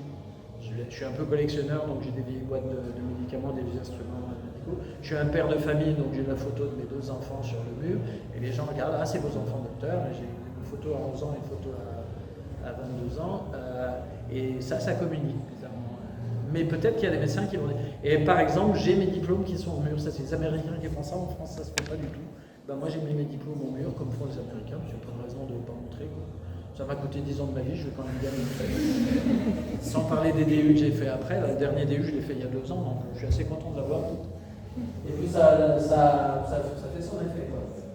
Et donc n'ayez pas peur, pendant que vous regardez si une patient a du jaune dans l'œil, de la coupe rose, est-ce qu'il a un hypocratisme digital, des choses comme ça, pendant que vous regardez ça, les gens font leur diagnostic et disent là, oh là, ça fait longtemps qu'elle n'a pas changé de son papier peint, qu'est-ce que c'est que ce truc-là? Moi je reçois des enfants, donc j'ai des jouets par exemple. Si vous avez des enfants, si vous faites de la pédiatrie, ayez au moins une table avec des chaises à la taille des enfants, puis des jouets, c'est important. Si les enfants sont obligés de s'asseoir à votre bureau pendant qu'on parle avec papa et maman, vous allez nous mettre le monde dans le cabinet, et puis ça, c'est pas vous faites la pédiatrie. Alors le canal synesthésique est vachement important, c'est tous les gestes qu'on fait, moi j'en fais plein, je fais des dessins, et j'ai plein de métaphores aux gens pour leur expliquer. Par exemple, l'échappement thérapeutique, les gens ils disent au début le médicament pour la douleur il m'a fait du bien, puis maintenant ça suffit plus. Et je leur dis, pour une dépression aussi, quand ils ont un échappement thérapeutique antidépresseur, je leur dis, vous voyez, la maladie était là, on a mis le médicament là, puis des fois la maladie elle passe par-dessus, ça s'appelle un échappement thérapeutique. Les gestes comme ça, c'est très important. Si vous dites on va faire les choses les unes après les autres, ou si vous dites on va faire les choses les unes après les autres, ça ne communique pas pareil. Si vous dites, je pense qu'on ne devrait pas faire comme ça, si vous dites, je pense qu'on ne devrait pas faire comme ça, c'est pas pareil, vous voyez. La gestuelle, ça compte beaucoup. Et il y a aussi des gestuels de fraternité, ça ne coûte rien de serrer la main. Quand je me suis installé, je suis resté pendant 1 mois à consulter en même temps que mon prédécesseur, qui voulait me présenter, ça se faisait, me présenter son successeur, je ne suis plus maintenant même. On présentait son successeur aux patients, donc j'ai fait la tournée pendant 1 mois avec lui. Et il était absolument choqué que je serre la main des gens. Pour lui, c'était limite pornographique, c'était un fils de militaire, hyper... Mais il me disait, mais tu serres la main des gens comme ça, c'est bizarre, quoi. Et je dis, non, c'est la moindre des gestes de fraternité. Quand les gens vont pas bien, on peut leur mettre une main sur l'épaule. Quand les gens sont en deuil, il y a un truc que je fais souvent. Au début, je le faisais un peu instinctivement, puis maintenant, je le fais quasiment systématiquement. Quand les gens vont pas bien, au moment sur la main, on met son autre main dessus. Enfin, il y a plein de choses. Et rien, des petits gestes comme ça, c'est une signification énorme pour les gens. Des gestes de fraternité, quoi. Cette gestuelle-là, elle est importante. Donc des gestes d'assertivité, c'est-à-dire je donne une assertion, je dis ce que je suis, je dis ce que je pense. Je dis, vous voyez, là, cette prise de sang, là, les mains qui aident, c'est pas pareil si vous ne faites pas les gestes. Mais aussi des gestes de fraternité, aussi des gestes de respect de la douleur, comme je vous l'avais dit. Donc ce canal tactile, il est vachement important. Et puis aussi, on va se dire les choses. Nous, on touche quand même des endroits que les gens n'ont pas trop le droit de toucher. Il n'y a pas quand même beaucoup de gens qui palpent le ventre pour essayer de trouver si le foie dépasse, si la rate est sensible, s'il y a une douleur au niveau du rein, ou si l'intestin fait mal, ou s'il y a l'air d'avoir une douleur dans les ovaires. C'est quand même un truc assez étrange que les gens nous permettent de toucher ça. Et en fait, ça va peut-être vous choquer, mais je trouve que c'est un privilège et moi je trouve que c'est agréable d'avoir accès au corps des gens, de pouvoir aller regarder comment c'est fait dedans, enfin, de retrouver. C'est une espèce de privilège et c'est un peu un plaisir. La peau des gens, c'est un truc assez étonnant. C'est pas un truc érotique, hein, mais vous voyez ce que je veux dire, je trouve que c'est un privilège et j'ai du plaisir, ça ne me gêne pas de toucher les gens, je trouve que c'est vraiment une relation qu'on ne peut pas avoir d'une autre façon, sauf si on est masseuse. Les masseuses sont très fortes pour ça. Et les coiffeurs aussi qui ont le droit de toucher à la tête, mais sinon, et c'est pas le même contenu. Et souvent, ce que je fais, j'explique ce que je fais en même temps. Je dis, vous voyez, là, j'écoute le poumon, et j'écoute le cœur. Souvent, les enfants, au moment où j'écoute leur cœur, je vois qu'ils se demandent ce qu'ils font, et je leur donne mon stéthoscope, et je leur fais écouter leur propre cœur. Pour les mômes, c'est magique, hein, parce qu'ils savent en face on fait bien, ils savent en face on fait. Donc, tout ce canal tactile, complété par mon information, eh bien, c'est très important. Ça permet aussi de théâtraliser, hein, si vous dites attention. Oui, c'est un truc, on a travaillé il n'y a pas longtemps avec une interne qui me dit, cette dame, elle m'a tenu une demi-heure, j'avais 10 minutes de retard, un quart d'heure de retard, j'en pouvais plus, j'arrivais pas à l'arrêter, elle me parlait, je ne sais pas comment l'arrêter de parler, c'est une dame qui est faconde. Et on a travaillé, en fait, si vous lui dites taisez-vous, ça ne marche pas évidemment. Si vous lui dites on en parlera la prochaine fois, elle va dire oui docteur, mais tout de même, c'est pas. Et donc ce qu'il faut faire, alors je lui ai expliqué le truc, et c'est marrant parce qu'elle l'a vu la semaine d'après, ça a très bien marché. Tout en disant oui, etc., on passe la carte vitale, oh oui, ça fait 25 €, on se lève tout doucement, ah oui, là, on va vers la porte, on ouvre la porte, à dégager. Et ça marche, mais ça marche très très bien. Et là, on est vraiment dans une communication visuelle, oui, c'est pas tactile, si, c'est un peu, c'est-à-dire kinesthésique quand même, efficace. Alors, le canal kinesthésique, c'est tout ça. Qu'est-ce que j'ai vu d'autre les gens se méprennent pas sur l'empathie que vous avez et les gestes faussement empathiques, ça sonne faux, mais les gestes vraiment empathiques, les gens ne se trompent pas. Je me souviens, moi, on m'a appris quand j'étais externe qu'il fallait surtout pas s'asseoir sur le lit des patients, qu'il fallait surtout pas les appeler par leur prénom. Et bien, je suis désolé. Moi, je pense qu'il y a des façons respectueuses de s'asseoir sur le lit et d'appeler les gens par leur prénom, et des façons irrespectueuses de les appeler Madame Bouillard et de ne pas s'asseoir sur leur lit. C'est pas là qu'est le problème. Le problème, c'est un problème d'attitude et de fraternité. Le mot fraternité a été confisqué par la religion, c'est bien dommage, parce que la fraternité, dans le médecine, il en faut. Et moi, j'ai eu aucun problème à m'asseoir sur le lit des gens, mais d'abord, je leur demandais leur avis, et puis je leur disais pas « Ça va, Madame Germaine ?» Je sais comment vous appelez, votre prénom. Vous voyez quoi, et les gens ne se méprenaient pas sur le respect qui était dedans. Et donc, c'est pas irrespectueux en soi de s'asseoir sur le lit des gens ou de les appeler par leur prénom. Les appeler par leur prénom, c'est extrêmement puissant. Si à un moment, les gens pas bien, etc., vous disent ça n'a pas l'air d'aller, Paulette. Et la dame, vous l'avez appelée par son prénom, vous créez tout de suite une sensation de proximité, et immédiatement, elle va vous dire des trucs qu'elle ne dira pas aux autres. Donc, il faut faire attention à des principes très très figés. Et encore, tout ce que je vous dis, c'est ce qui marche pour moi. Hein. Peut-être vous êtes très différents, et tout ce que je vous dis, ça ne va pas s'appliquer à vous. Vous allez en prendre une partie, et vous êtes libre de faire votre marché dans tout ce que je vous dis, ou de faire exactement le contraire si ça vous va bien. Je dis ça, je ne dis pas la vie. Alors, le canal olfactif, bon, je ne sais pas si on peut en faire grand-chose. Si, on va en parler quand même un peu, parce que les hôpitaux et les médecins, ça pue. Nous, on oublie ça, on s'en rend plus compte, mais un hôpital, ça pue l'hôpital. Un cabinet de médecin, ça sent le cabinet de médecin, il y a toujours un peu d'éther, ou je ne sais pas quoi, il y a des produits. Et il y a une odeur dont on ne se rend plus compte, nous, et à l'hôpital, enfin, je me souviens quand j'étais môme et qu'on allait voir des gens à l'hôpital, ça puait l'espèce de désinfectant qu'on appelait du Crésil. Maintenant, ils ont changé, et ça pue quoi, un hôpital, ça sent l'hôpital. Et donc, ça met les gens dans un état émotionnel. Il paraît que les nourrissons, par exemple, ils reconnaissent le cabinet médical. Ça sent comme le mec qui veut faire une piqûre dans la cuisse le mois dernier. Il paraît qu'ils reconnaissent le cabinet à l'odeur. Et donc, moi j'ai du déodorant dans mon truc. Vous savez, des trucs avec les mèches en bois, là, les trucs qui montent. Ça coûte pas cher. Et puis aussi le canal olfactif, des fois on fait des diagnostics avec le pif. Des fois on est gêné par l'odeur du patient, mais il y a plein de maladies qui ont des odeurs particulières. J'ai dirigé une thèse sur le rôle de l'odorat dans le diagnostic médical. Des maladies qui ont une odeur spécifique, il y en a plein.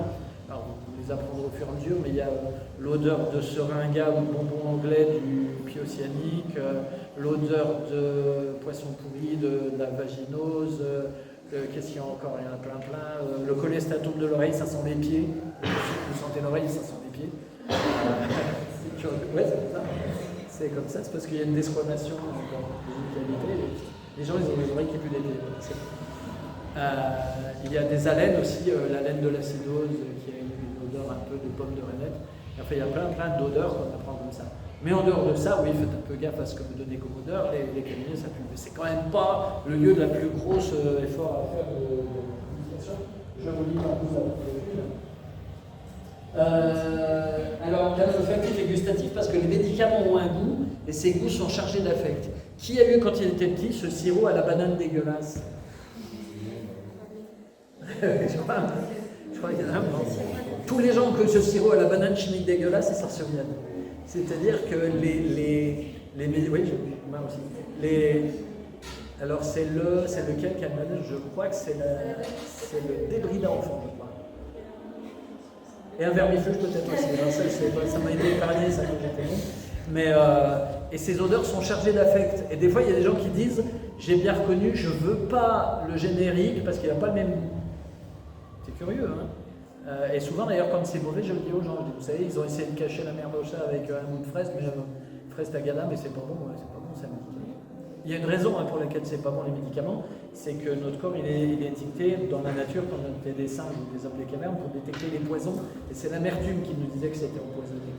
Presque toutes les baies qui sont toxiques, elles sont amères. Et comme les médicaments, c'est presque toujours des anciens poisons, mais dont on a réduit la concentration pour faire un médicament, c'est pour ça que les médicaments, c'est un goût dégueulasse. Mais bon, donc ça aussi, on peut en parler un petit peu. Et il y a des gens qui ne prennent pas le médicament, on parlait de l'observance, juste parce que c'est pas bon. Et donc, des fois, en changeant de goût, ou en faisant diluer dans de la grenadine ou du sucre vanillé pour le kayak salade en particulier. Si les gens ne sont pas diabétiques, ça marche très bien. Alors, le canal auditif. Alors, on va revenir un petit peu sur l'échange verbal, mais je vous propose de parler un petit peu de techniques minimales de communication. Il y en a quelques-unes à connaître, je vais vous donner celles que j'utilise tout le temps. En entretien, il y a des trucs qui sont magiques. C'est la reformulation. Si je comprends bien ce que vous me dites, c'est que. Ça, on apprend ça dans les séminaires de communication, mais je vous assure que c'est vachement important. Où vous dites, et donc, en fait, c'est chaque fois que vous faites ceci, ça vous fait une douleur là. Ça, c'est la reformulation. Il y a les phrases rebonds, alors ça marche tout le temps. C'est quand les gens ont une phrase qui ne termine pas, vous répétez le dernier mot et c'est obligé de finir leur phrase. Ça, je le fais tout le temps. Moi, je fais beaucoup de psychothérapie. Les gens disent, de toute façon, avec mon mari, votre mari, ouais, il ne faut pas trop lui en demander parce que c'est une feignasse. Ou bien, au boulot. Et les gens me disent, bien, la dernière fois, j'ai eu une douleur. Enfin, amusez-vous, je vous jure, c'est vraiment marrant à faire. Et c'est d'une puissance, ça fait un peu l'inspecteur Maigret mais d'enquête, mais c'est d'une puissance incroyable. Donc ça, les deux trucs, la reformulation et les phrases remontent, ces deux trucs-là, il ne faut pas les oublier. Et aussi un autre truc qu'on appelle la communication phatique, P-H-A-T-I-Q-E. Fatigue qui veut dire que vous êtes en phase avec la personne, c'est juste des trucs du genre ah bon, ça a l'air de faire mal. Des trucs où on montre qu'on est en phase avec les émotions des gens. C'est extrêmement puissant. Ne vous privez pas de ça. Quelqu'un qui vient qui vous dit au boulot j'en peux plus, maintenant chaque fois que je rentre dans le boulot j'ai envie de vomir, vous ne marrez pas. Ça c'est de la communication fatigue. Et moi parfois je m'amuse à faire de la communication hyper fatigue, c'est-à-dire je surjoue un petit peu l'émotion que la personne devrait avoir. Même on me dirait ça, mais je serais fumasse. Et du coup ça valide les gens l'émotion qu'ils n'osent pas avoir, mais on est déjà dans un autre. Dans un registre de communication un peu plus élevé. Et ces trois trucs-là, la communication fatigue, montrer que vous comprenez que vous êtes en phase, pas uniquement avec le sens, mais avec le contenu émotionnel. Faire des phrases rebonds pour faire finir les phrases qui n'ont pas été finies. Ça, non seulement en psychothérapie, mais pour l'examen ou l'anamnèse ou l'entretien avant l'examen clinique, ça marche très bien. Et puis la reformulation. Il y en a d'autres, des trucs, des techniques de validation des hypothèses, etc. Mais si vous retenez ces trois-là, c'est déjà vachement bien. C'est des trucs qui viennent de la psychologie. Les étudiants en psycho, souvent ils savent ça, mais ils ne le font pas bien. Et nous, on ne sait pas que ça s'appelle comme ça, mais on le fait souvent bien. Parce qu'à force de voir ça, on apprend. Donc ça, c'est les trois outils que je vous propose. Et du coup, on va faire un petit exercice. C'est un exercice que j'ai fait un jour avec un interne complètement dégoûté comme ça, avec maintenant je fais presque tous mes externes. Quelle est selon vous la meilleure phrase pour débuter une consultation? Après, asseyez-vous et sortez des cartes. Quelle est la meilleure phrase pour débuter la phase d'entretien? Allez-y, il n'y a pas de mauvaise réponse. Hein. Qu'est-ce que je fais pour vous? C'est pas mal ça. Ça veut dire que je suis à votre disposition. Très bien. Est-ce qu'on peut faire mieux? Ah oui, c'est ce que. Bah, tu as la réponse du premier coup. Je l'avais déjà dit ou pas? Ouais, je l'ai dit la dernière fois. Oui, ce qu'on a trouvé, le but c'est dites-moi. Je vous écoute, c'est pas mal. Qu'est-ce que je peux faire pour vous? Mais c'est un petit peu unilatéral. Si vous dites dites-moi, ça veut dire il faut me dire, mais pas seulement ce que vous avez prévu de me dire, mais n'importe quoi qui peut être dit. Et dites-moi, vous allez tirer le timing. Mais et se poser ce genre de questions, c'est très amusant. Et j'avais dû raconter aussi la dernière fois que j'avais un interne qui avait du mal à aller jusqu'au bout de la consultation, ou qui passait à côté de certains trucs, et je lui ai dit pendant une semaine, tu vas terminer toutes tes consultations par le mot sinon point d'interrogation.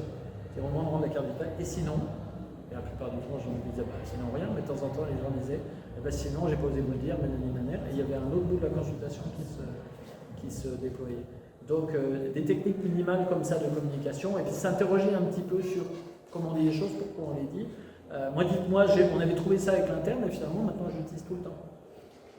De temps en temps, aussi, je dis je vous écoute, mais dites-moi, c'est vrai que ça marche très bien. Parce que dites-moi, ça laisse les gens un peu libres de vous dire les choses qu'ils n'avaient pas prévu de vous dire. Si vous dites qu'est-ce qui vous amène, ça veut dire vous limitez le champ, vous avez mal au bide, vous ne levez pas les autres mal au bide. Si vous dites dites-moi, ça veut dire je suis disponible à toute information. Je trouve que c'est mieux. C'est peut-être sur un petit pouillème mais ça marche. Là, ça marche pour moi. Alors, un autre truc sur le canal auditif, ça vous fait remarquer, c'est le silence. Commencez par la fermer. Il y a une étude qui montre que le temps moyen au bout duquel les médecins interrompent leurs patients en début de consultation, c'est 12 secondes. C'est-à-dire, les gens n'ont pas le temps de dire ce qui les amène, et tout de suite on leur dit « Ah donc vous avez mal au ventre ?» ou bien venez, je vais vous examiner », des trucs comme ça. Donc déjà, le silence est vachement important, en psychothérapie encore plus, parce que des fois il faut laisser les émotions s'évaporer un peu, mais même en entretien, en entretien normal, médical, enfin, normal, psychothérapie c'est normal aussi, mais dans un entretien plus conventionnel, déjà laisser le temps aux gens de parler. Sauf quelques-uns qu'on ne peut pas arrêter et qui vaut mieux les arrêter au même moment. Mais laisser le temps aux gens de parler, le silence c'est super important. Et parfois quand vous faites un examen clinique, je suis assez pour expliquer aux gens, vous voyez là, chaque fois, là, mais des fois, je ne sais pas pourquoi, je ressens le besoin de rien dire et ça donne une impression de concentration. Les gens c'est un peu religieux, c'est un peu rituel comme ça et donc et quand on fait silence, les gens sont... Et puis le silence aussi c'est important pour nous et il y a un truc qu'il faut absolument faire si vous faites des visites, moi je fais encore des visites, faites éteindre les télés. Il n'y a rien de pire que d'examiner quelqu'un pendant qu'il y a un match de foot ou vous n'oubliez pas les paroles ou je ne sais pas quoi. J'ai un médecin qui me disait que, non, un collègue qui faisait des remplacements, un de mes meilleurs amis, il me disait que parfois il pouvait suivre un feuilleton en allant, en faisant des visites, il avait le début, le milieu et la fin, il comprenait tout l'épisode. Il faut faire éteindre les télés, le silence il est important pour nous aussi. Donc par exemple, quand vous faites une communication, il est inacceptable qu'il y ait une fête juste à côté, par exemple. Bon. Le canal social, alors ça on n'en parle jamais, mais en fait un médecin c'est une place dans la société et je vous conseille de valider cette place dans la société. Un médecin c'est à peu près un notable quand même, on est quand même resté des notables, on n'a plus l'aura qu'on avait avant, on est quand même un notable et il y a quand même énormément de respect qui est attaché à notre fonction, c'est quand même un métier qui est d'emblée valorisant. On n'est pas huissier, on n'est pas souteneur et on n'est pas gardien de prison, mais c'est pas des juments de valeur. Mais il y a quand même un certain prestige qui s'attache à ça. Et comme je parlais pour la voiture aussi, c'est quand même bien que les gens voient que vous êtes quelqu'un impliqué dans la vie. Si c'est votre truc, qu'ils sachent ce que vous faites. Et donc il y a un canal social, on peut communiquer. Par exemple, s'il y a le club de handball qui dit « Est-ce que vous voulez pas me faire une séance pour faire l'examen des gens au club de sport ?» Si c'est votre truc et si ça ne vous ennuie pas, allez-y parce que ça vous rend plus proche des gens. Et vous pouvez facturer une consultation, vous avez le droit. Vous voyez des gens les uns après les autres dans les locaux du club de sport, vous examinez, vous faites un ECG pour ceux qui ont besoin, donc vous venez avec le matos, mais vous le faites à cet endroit parce que ça arrange tout le monde de se réunir. Moi je le faisais au début, puis un jour j'ai oublié de venir, donc tous attendaient pour rien, et ils m'ont plus rappelé. Et donc quand je montre la photo de mes enfants, je montre aussi que je suis un père de famille, quand je montre que j'ai des jouets, qui date des Simpsons, mais ça commence à dater, donc ça plus que ça que les Simpsons. Et les parents savaient, mais maintenant ils commencent à avoir des jeunes parents qui savent plus qui c'est. Et donc le médecin, aussi un vocabulaire, le médecin, il faut que ça parle un peu comme un docteur. Si vous arrivez, vous dites putain, ça ne marche pas. J'ai oublié de vous dire un truc que je n'avais pas mis, mais j'y pense maintenant. Un truc en médecine, il faut savoir parler homme aux hommes. Il faut savoir parler femme aux femmes, et savoir parler enfant aux enfants, et grand aux grands. Sauf quand on essaye de parler jeune et qu'on parle de jeunes d'il y a 10 ans, on a toujours l'air balcon. Mais sinon, il n'y a pas longtemps, j'ai entendu un mot que je n'ai pas entendu depuis mon enfance. À moi, c'est une boum. Les jeunes qui vont dire, on a fait une boum. Ça se disait plus du tout, c'est un truc qui a disparu. C'est une fête, en fait, c'est une teuf. Maintenant, on dit une teuf, on ne se répète jamais, mais les gens disent une boum. Et c'est un mot qui date de quand j'avais 12 ans, ou 13 ans. Et je n'étais pas invité au boom en plus. Mais et il y a un mot qui m'a dit ça, une boum, et j'ai eu un moment de. On a fait une boum avec mes copains, je dis c'est des mots qui reviennent comme ça, il y a des allers-retours. Mais en gros, dès que vous serez plus comme vous l'êtes, si vous essayez de parler jeune, vous allez être à côté. Quoi. Si vous arrivez à dire oh c'était pas tant, ça va pas marcher, c'est terrible. Comment? Non, j'ai des moments avec ma petite sœur qui est au lycée, avec il y a déjà des mots qui arrivent. Oui. Faut lire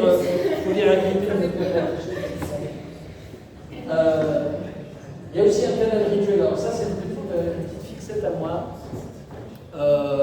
La médecine c'est de magie. Ça c'est une petite fixette à moi, mais je vous jure que c'est important. Il y a un contenu magique à la médecine. La médecine c'est une magie. C'est une magie qui a de la science derrière, donc c'est encore un peu mieux. Mais il y a un côté magique à la médecine. Quand les gens vous disent mettez-moi le nom de ma maladie sur un papier, c'est un rituel. C'est comme si vous étiez un sorcier vaudou. C'est un chaman. C'est comme si vous étiez un chaman qui rentrait en contact avec le monde des esprits et qui a donné le nom de l'esprit qui hante le corps de la personne. C'était une des raisons pour lesquelles il faut toujours examiner un patient. Il y en a deux. La première, c'est que vous pouvez rater une information, mais quand c'est une rhinopharyngite, je veux dire, on a le diagnostic, on entend tousser les gens, on sait que c'est une rhinopharyngite. Et on pourrait dire, c'est une rhino, ça ou c'est une bronchite, et les boum, je vous mets le truc. C'est une erreur grave, d'abord parce qu'on peut louper un truc, mais c'est pas souvent, mais aussi parce que vous frustrez les gens du rituel. Les gens, ils viennent pour avoir de la médecine, donc il faut leur donner du rituel médical. C'est comme si vous ne les examinez pas, c'est comme si vous étiez un chaman et que les gens arrivent et ils disent chaman, j'ai un problème magique. Le chaman dit ouais, ben, prends ça. Non, il n'a pas fait de rituel chamanique, il n'est pas rentré dans la transe, il n'a pas été dans les esprits, ça n'a pas marché. Et c'est pareil, il y a un côté magique à la médecine, il n'y a pas de mal à le savoir et à s'en saisir. Attention, on n'est pas pour créer une secte, hein, on fait de la médecine. Hein. Mais il n'y a pas de mal à avoir conscience de ce côté magique de la médecine. La médecine, c'est magique. Il n'y a rien de plus magique qu'on a ce stéthoscope. Par exemple, quand vous avez réussi médecine, est-ce qu'il y en a qui ont eu la tante qui est venue et qui a dit « Prends mon attention ». Vous avez vu ça? Oui, tout le monde a eu une tata qui dit « Prends mon attention ». En fait, vous lui prenez attention si vous avez l'appareil, si vous savez le faire. Et vous la prenez, vous dites « T'as 12-8, c'est bien, oui c'est bien », et elle est contente. En fait, vous avez fait un bout de rituel médical, pas la moindre idée de ce que veut dire l'attention. Le chiffre de 12 est normal, ça ne veut pas dire comment sont ses reins, comment sont son foie. Il y a une dimension magique à l'attention, ça réunifie, etc. Et dès que vous êtes identifié comme médecin, on vient vous voir et on vous demande des trucs de médecine. Parce que vous êtes dans la caste des... C'est pour ça que les médecins ont du mal à se faire soigner, parce qu'ils changent de caste, ils sont du mauvais côté de la peau blanche, ça ne me plaît pas du tout. Ils sont du côté surtout du côté du chat. Alors, je voudrais vous parler aussi de communiquer nos émotions. Moi, je le fais tout le temps, on en avait parlé tout à l'heure.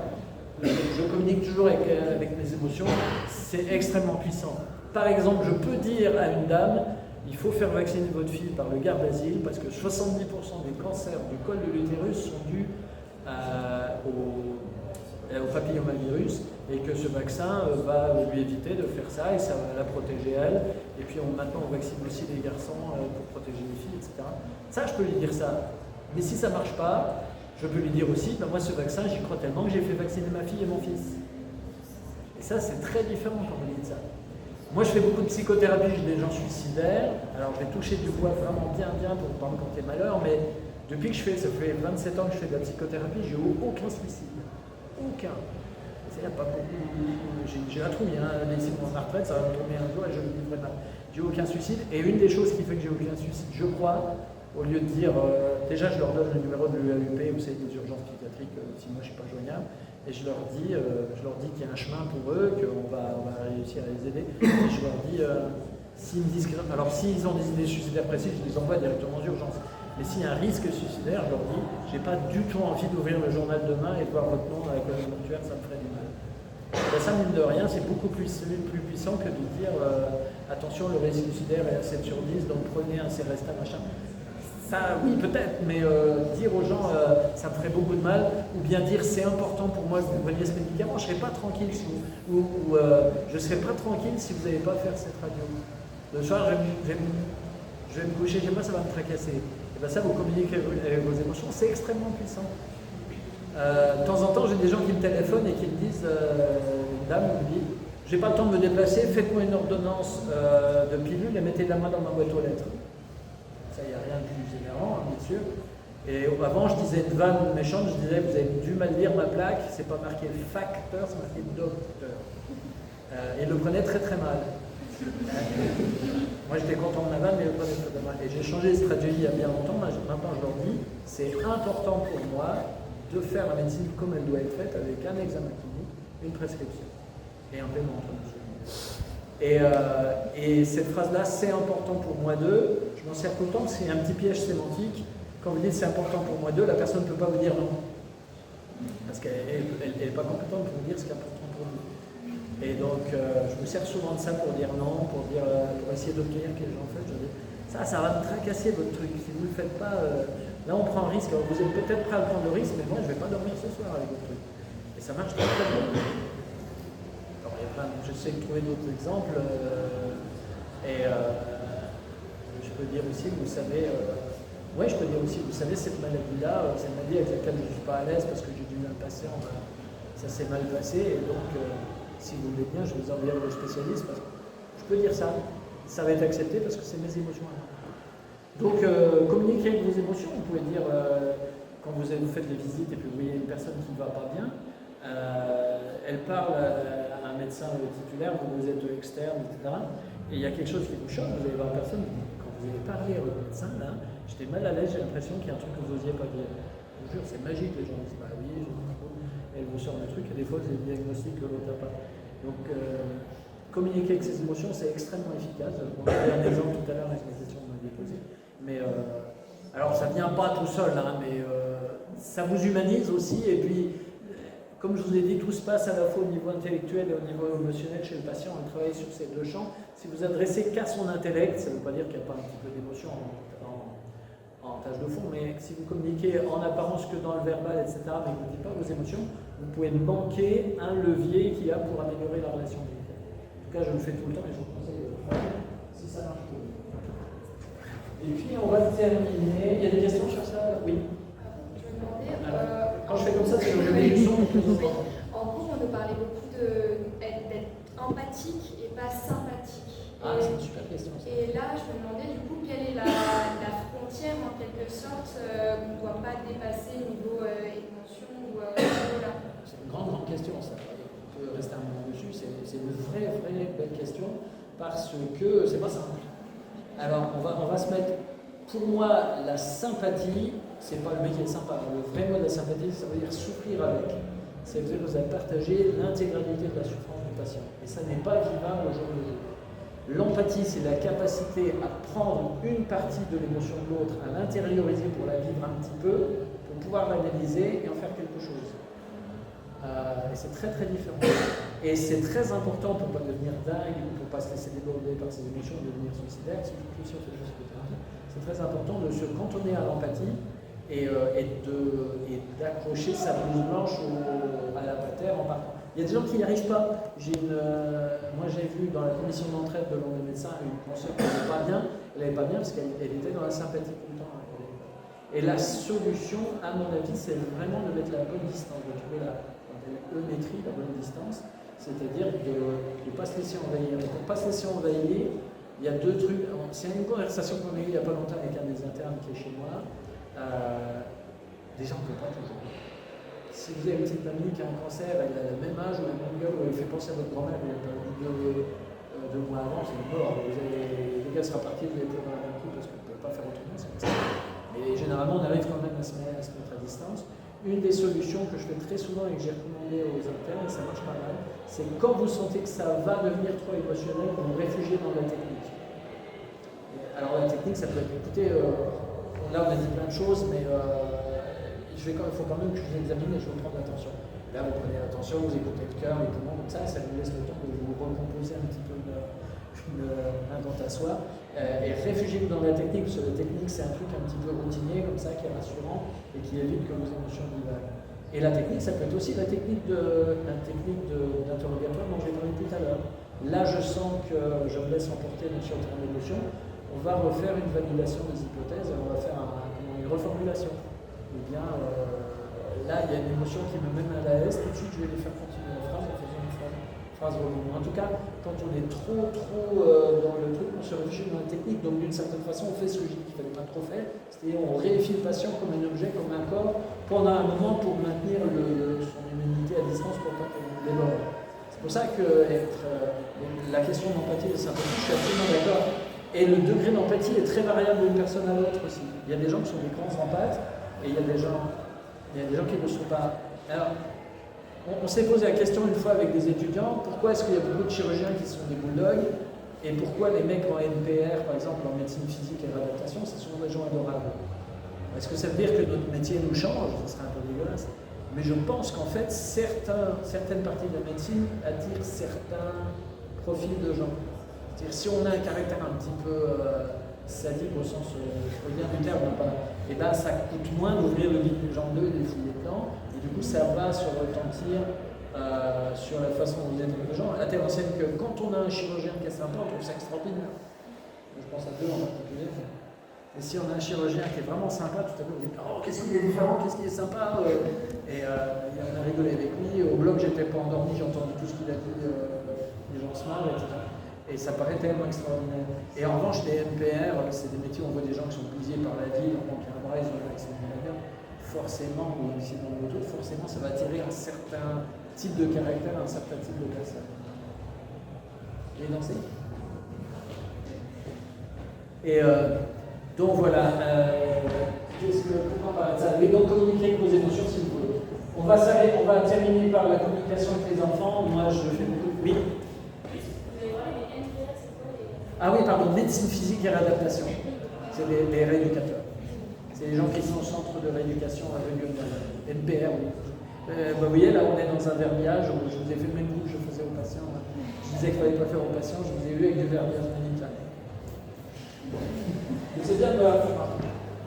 Alors, un cas particulier, c'est l'enfant, et ça, c'est un truc auquel je tiens beaucoup. Comment est-ce qu'on communique avec des enfants?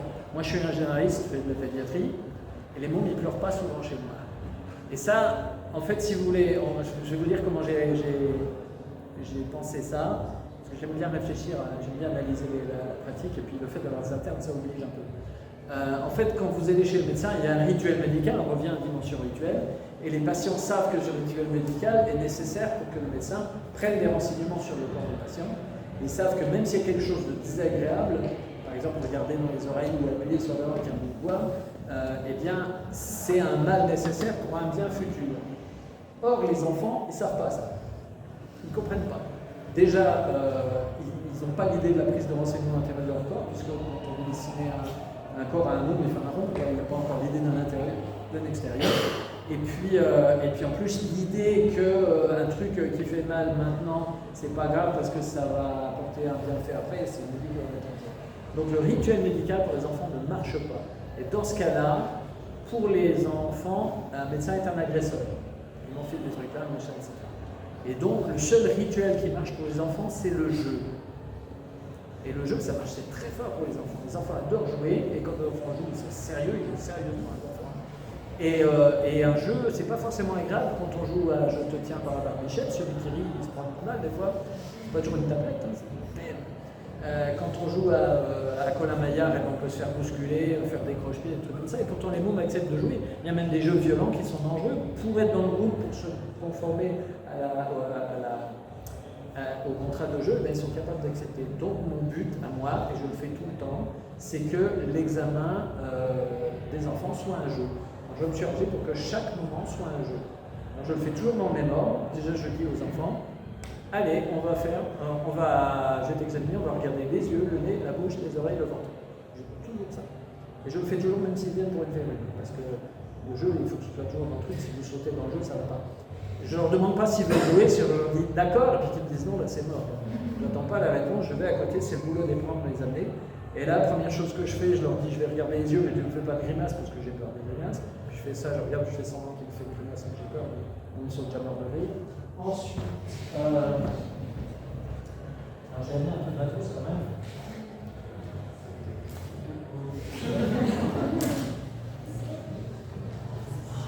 Ensuite, j'ai des spéculums d'oreilles avec des couleurs différentes et je donne à choisir la couleur à l'enfant. Et il se fait que, alors ça c'est un petit peu une astuce, c'est ce qu'on appelle un choix contraint. Vous savez, ma nièce fait ça très bien, elle dit à sa fille, est-ce que tu veux te coucher tout de suite ou jouer encore 10 minutes et te coucher après? Et en fait, du coup, l'amour elle va se coucher dans les deux cas, mais elle a l'impression d'avoir choisi. Et là c'est pareil, le fait de donner à choisir la couleur, en fait, ça vaut acceptation pour sa sœur. Et un jour, il est arrivé que je retire l'autoscope, ça c'est le truc qui se met au bout de l'autoscope. Un jour j'ai retiré le truc et c'est resté coincé dans l'oreille, la môme était morte de rire, parce que les enfants aiment bien les médecins, ils aiment bien les adultes incompétents. Parce que pour un enfant c'est magique, parce que eux ils sont incompétents et les adultes ça c'est tout. Donc quand un adulte qui est un peu pompon, ça les fait hurler de rire. Moi je fais semblant de me tromper dans leur prénom, je l'appelle pas le prénom du frère, ils rigolent, ils font non, moi c'est Coralie. Bon. Et ils aiment bien, donc je fais semblant et à chaque fois je leur fais. Et en plus, l'humour des enfants se nourrit de la répétition. Adultes, 3 fois on a compris quoi, mais les enfants, plus c'est répété, plus c'est drôle. Et donc, généralement le truc reste coincé dans le nez, puis je fais semblant de le chercher. C'est s'appelle le watch don't see, c'est-à-dire on regarde, on fait, il n'y a que l'enfant qui sait, donc du coup il se sent le pouvoir, parce que lui il a une information, il sait que c'est là, où il l'a dans la main, puis on fait semblant de le chercher par terre. Après je fais choisir la baseline aussi, et s'ils ne veulent pas choisir, c'est les parents qui choisissent, mais de toute façon il faut que ce soit choisi. Et puis, et même s'il n'y a pas besoin de regarder dans la langue, je le fais à chaque fois. Comme ça, après, vous avez des mômes de 3 ans, ils prennent le truc, ils appuient eux-mêmes sur... Parce que pour eux, ça fait partie du jeu. Et en gros, les mômes, en fait, ils viennent chez moi comme on vient au cirque. Et pour moi, je ne suis plus un agresseur, je suis un tonton avec lequel on joue au docteur. Et c'est vraiment le contrat. Et du coup, j'ai un stéthoscope en forme de girafe. Voilà. Je l'ai acheté dans un congrès de médecine. Alors, la girafe était mal foutue, ils avaient mis la tête du côté du médecin et la queue de la girafe du côté du patient. C'est évidemment le contraire qu'il faut faire, donc j'ai demandé à une couturière de me la retourner et puis de me mettre des boutons pression là. Et en fait, alors le secret, c'est que quand j'écoute, je ne vais pas le mettre dans les oreilles parce que je m'aperçois qu'il y a un boucle qui est tombé, ça va me faire mal. Mais on va dire, je le mets comme ça. Et en plus, pendant que je fais le truc, je dis, je te préviens, la girafe, elle est un peu bizarre, elle fait des bisous aux enfants. Donc j'écoute, puis je fais comme ça. Et le mot dit, oh arrête, il rigole en fait. Et pendant qu'ils font ça, après, quand. Enfin, j'ai plein de vannes en gros. Et les enfants, ils viennent. Et ça devient un jeu. Et si vous transformez votre examen en jeu, les enfants, ils viennent avec plaisir. C'est déjà arrivé que les enfants fassent semblant d'être malades pour venir jouer au docteur. Ils viennent et puis je les examine, je me dis, il n'y a rien. Je dis, t'étais vraiment malade ou tu voulais jouer au docteur? Vraiment, ah, je voulais jouer au docteur. Bon, les parents sont moins contents, mais c'est cool. Des fois aussi, j'ai les 2 frères qui arrivent, le grand, je l'examine comme ça. Et puis, bon, j'ai fini d'examiner, le petit, ils ne sont pas venus pour le petit, il s'approche de moi, il fait docteur. C'est qu'il faut tousser pour jouer au docteur. Et alors ça, c'est un truc auquel je crois. J'ai trouvé un nom, parce que j'aime bien trouver des noms aussi. J'ai trouvé un nom dont je suis très très fier, que je ne sais plus, tiens. J'appelle ça la méthode Alien. Alien, ça veut dire approche ludique de l'interaction avec l'enfant et nourrisson. Ça pète, hein? Mais je vous jure que c'est vachement important ça.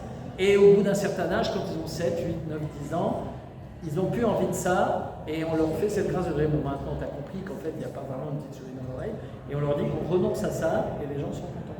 Et c'est marrant parce que maintenant j'ai les enfants de ceux que j'ai eu d'enfants, et ils me voient faire ça, ils me disent, vous faites encore ça? Moi je me souviens quand ils étaient petites, et j'ai aussi une boîte magique qui fait apparaître une sucette quand...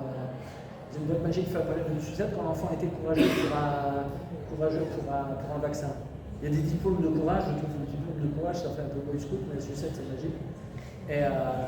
Et donc en fait la communication avec les enfants c'est ça. Et petit à petit le vrai sens de la médecine va se superposer au sens ludique que vous aviez au départ. Et alors après aussi, et puis aussi les enfants il faut qu'ils soient en sécurité. Donc dès qu'ils ont 9 mois, vous savez 9 mois c'est le moment où les enfants ont la peur de l'inconnu, je les ai mis sur les genoux des parents. Ça c'est magique aussi parce qu'ils sont sur les genoux des parents, ils se sentent en sécurité. Puis aussi un autre truc c'est que s'ils ne se laissent pas faire, le père il peut les tenir. Avec une main, il tient les mains, avec l'autre main, il tient la tête, et vous pouvez regarder les oreilles. Parce que de temps en temps, il y a des gosses qui ne se laissent pas faire quand même. Et c'est pas grave, les mômes ça pleure, les mômes ça crie. Chez moi, ils ne pleurent pas trop, ils ne crient pas trop quand même, ils viennent plutôt en rigolant. Et à l'époque où je faisais encore des gardes, maintenant on n'en fait plus dans mon secteur, si je voyais des enfants, une fois sur 2, je les revoyais après, c'était pas sympa pour les autres, mais une fois sur 2, ils venaient me voir. En revanche, ça ne marche pas pour les parents qui veulent de la pédiatrie sérieuse, qui se prennent au sérieux. De toute façon, ceux-là ne viennent pas chez un pédiatre. Mais les gens qui ne comprennent pas qu'on peut faire les choses sérieusement avec leur enfant, tout en jouant, en le faisant rigoler. Puis les enfants adorent aussi les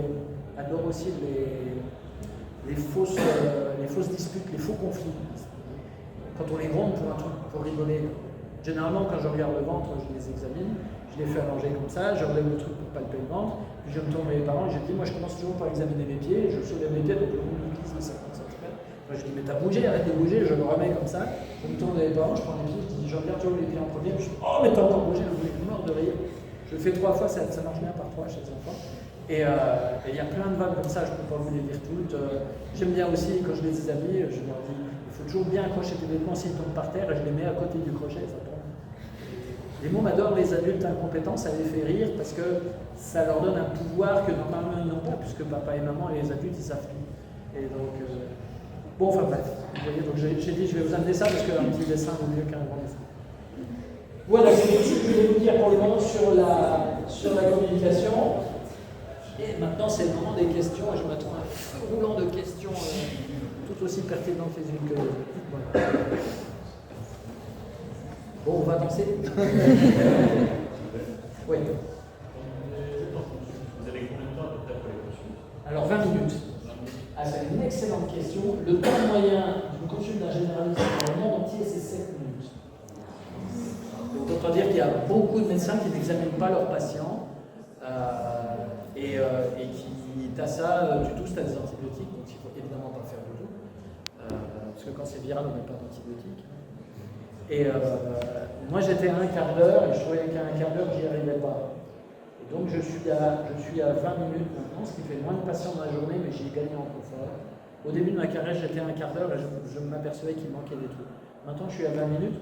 J'ai rencontré un confrère allemand une fois en vacances. Lui, il était à 9 minutes parce que le système allemand est très mal organisé. Il n'y a plus de généralistes comme maintenant ici. Et quand je lui ai dit que je gardais les gens 20 minutes, j'ai cru qu'il allait s'évanouir de ses distances. C'est mon truc. Mon confrère à côté, moi je suis dans une maison de santé professionnelle avec 2 autres médecins. Il y en a un qui est à tous les 15 minutes, mais de temps en temps il se met une pause et doit manger. Et l'autre collègue est à tous les 20 minutes aussi, et elle a toujours au moins une demi-heure sur ça parce qu'elle ne sait pas dire ça. Et moi j'arrive à peu près toujours à mettre ça dans 20 minutes, c'est le dit Procuste, j'arrive toujours à... Alors des fois les gens disent mais quand on est médecin généraliste on fait que des renouvellements, alors ça je peux vous dire c'est pas vrai. On est content quand on a un renouvellement, parce que ça nous fait un truc facile. Alors avant on a une douleur abdominale, une dépression, un truc. Non, on est content quand on a un truc simple, quand tu fais juste un renouvellement, on est heureux parce que c'est plein de trucs. Hein. Mais donc 20 minutes, oui, c'est une bonne question. Je sais pas, vos médecins, ils vous gardent combien les vôtres? Un quart d'heure, 10 minutes? 10 minutes, c'est pas beaucoup quand même. Hein. Moi, c'est important pour moi, c'est important pour moi de laisser la place à un truc qui n'aurait pas été dit. Je demande toujours comment ça va, faire des trucs tout bêtes. Il y a un mot qui a dit ça à ses parents, elle m'a dit j'aime mieux le docteur de maman, c'est-à-dire moi que le docteur de papa, parce que lui, on a l'impression qu'il s'intéresse vraiment à nous. On a 9 ans qui dit ça, il y a de la maturité, c'est impressionnant. Hein. Et ouais, c'est. Et alors, évidemment, j'y perds. Hein. Mais il y a beaucoup de bêtises de dites sur la médecine générale. Comme nos syndicats sont ulcérés par le fait qu'on ne soit pas payé le prix que ça vaut, du coup, ils donnent une fausse image de pauvreté de la médecine. Je sais que ça ne se fait pas en France, mais on va avoir la question. À votre avis, ça gagne combien un généraliste par mois avant l'impôt?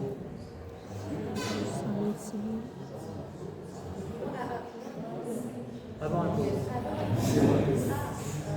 Le chiffre d'affaires, hein, je parle pas du bénéfice parce que tous les frais à retirer. Le chiffre d'affaires. 7 000, oui, à peu près. Entre 7 et 8 000. C'est pas pauvre quand même.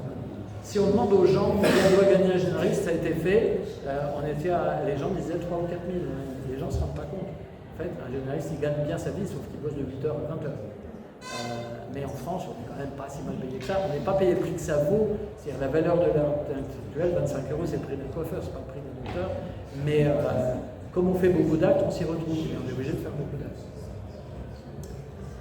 Alors, d'autres questions? Oui. J'ai encore une question. Oui. Il y a quelque chose qui me tracasse, mais là on parle de communication, etc., bienveillante, mais parfois en stage à l'hôpital, c'est pas du tout le cas. Pas du tout. Et comment faire, nous, en tant que personnes un peu plus sensibilisées à ça, pour bien vivre les études quand on est confronté à des internes, d'autres externes qui n'ont pas été sensibilisés à ça? Alors, c'est une super question. Alors, je vais dire un truc. La réponse est un peu triste, mais consolez-les. Montrer qu'il y a quand même un peu d'humanité. Moi, j'ai des gens qui me disent, le médecin là, qui m'a parlé, je ne l'ai pas aimé, mais le brancardier qui m'a emmené faire la radio était tellement sympa que je ne voyais jamais sa tête, et je me souviens de son nom.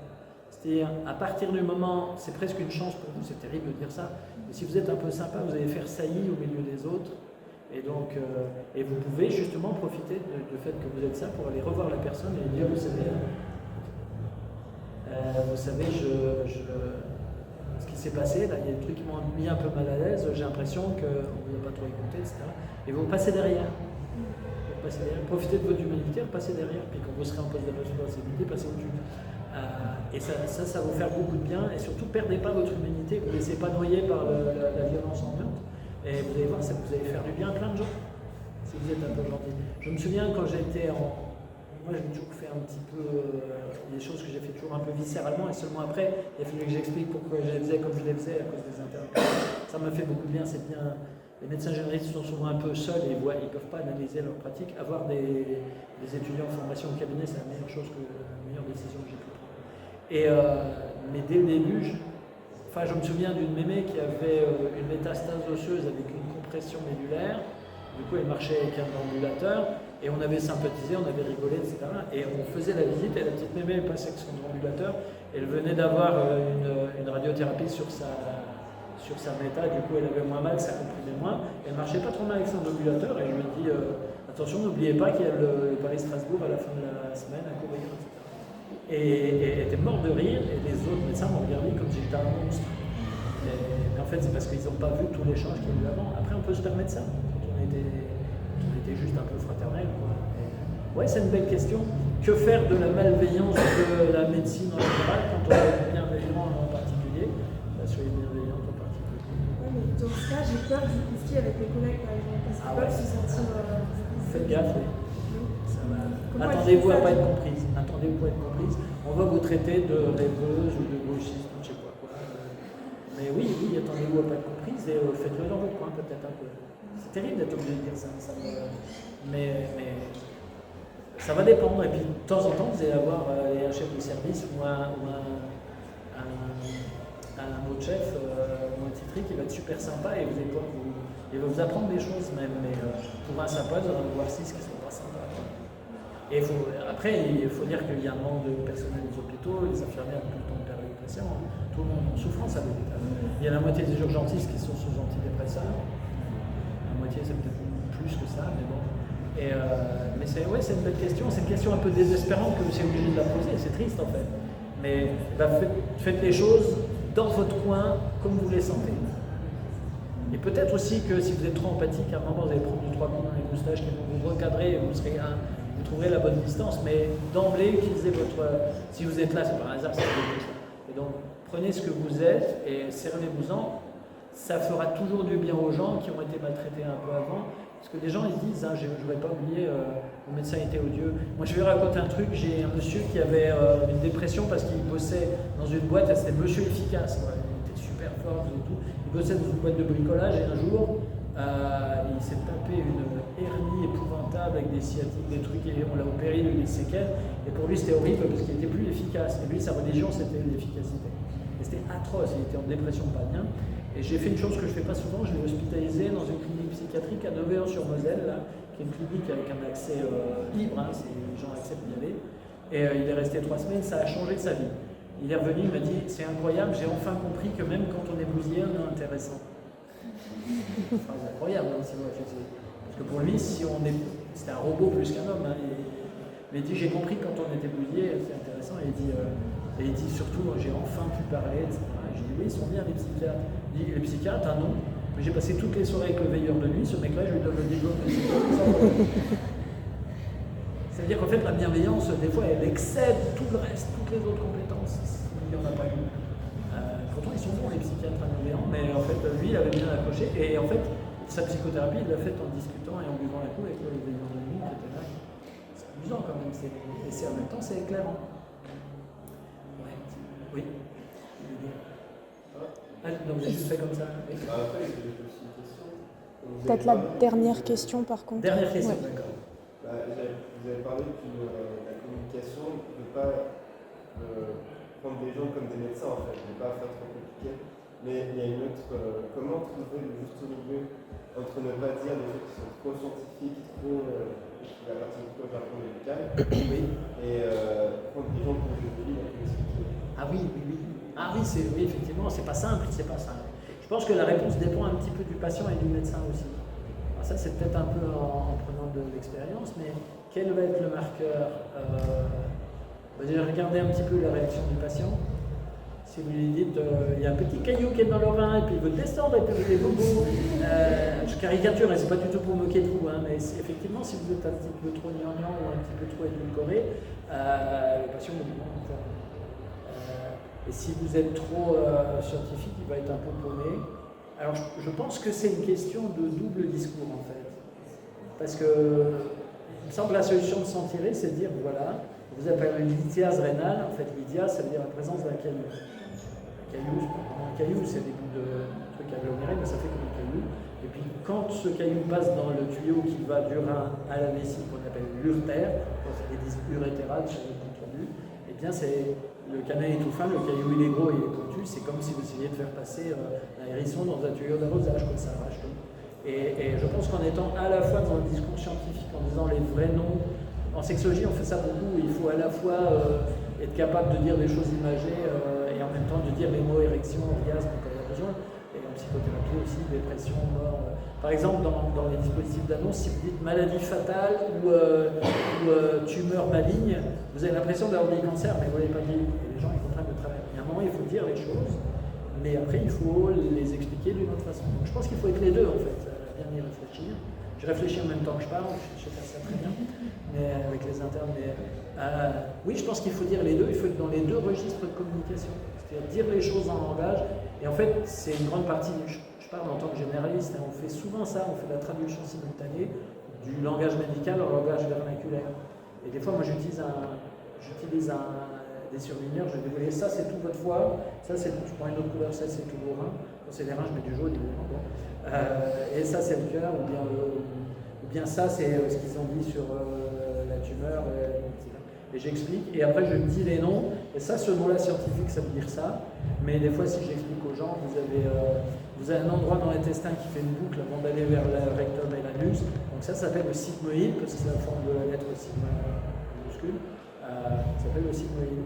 Et c'est pour ça qu'il parle de sigmoïdite, ça veut dire inflammation du sigmoïde. En fait, si vous regardez à l'intérieur, c'est tout rouge et tout enflammé avec du pus. Et donc, si vous avez un diverticule c'est une caverne qui est comme un doigt de gant. C'est un diverticule parce que c'est le nom qu'on donne dans ce pédo à une caverne un peu allongée. Et je pense qu'il faut être dans le double discours. Mais c'est une bonne question, ça, j'y ai jamais trop réfléchi. Ça vous va comme réponse je vois que ça. Puis peut-être écouter, oui, voir si les gens ont l'air d'avoir compris, mais des fois ils sont tellement gentils, ils n'osent pas vous dire qu'ils n'ont pas pigé. Bon, c'était la dernière question. Oui, on va peut-être merci de la arrêter. qualité de votre attention, merci.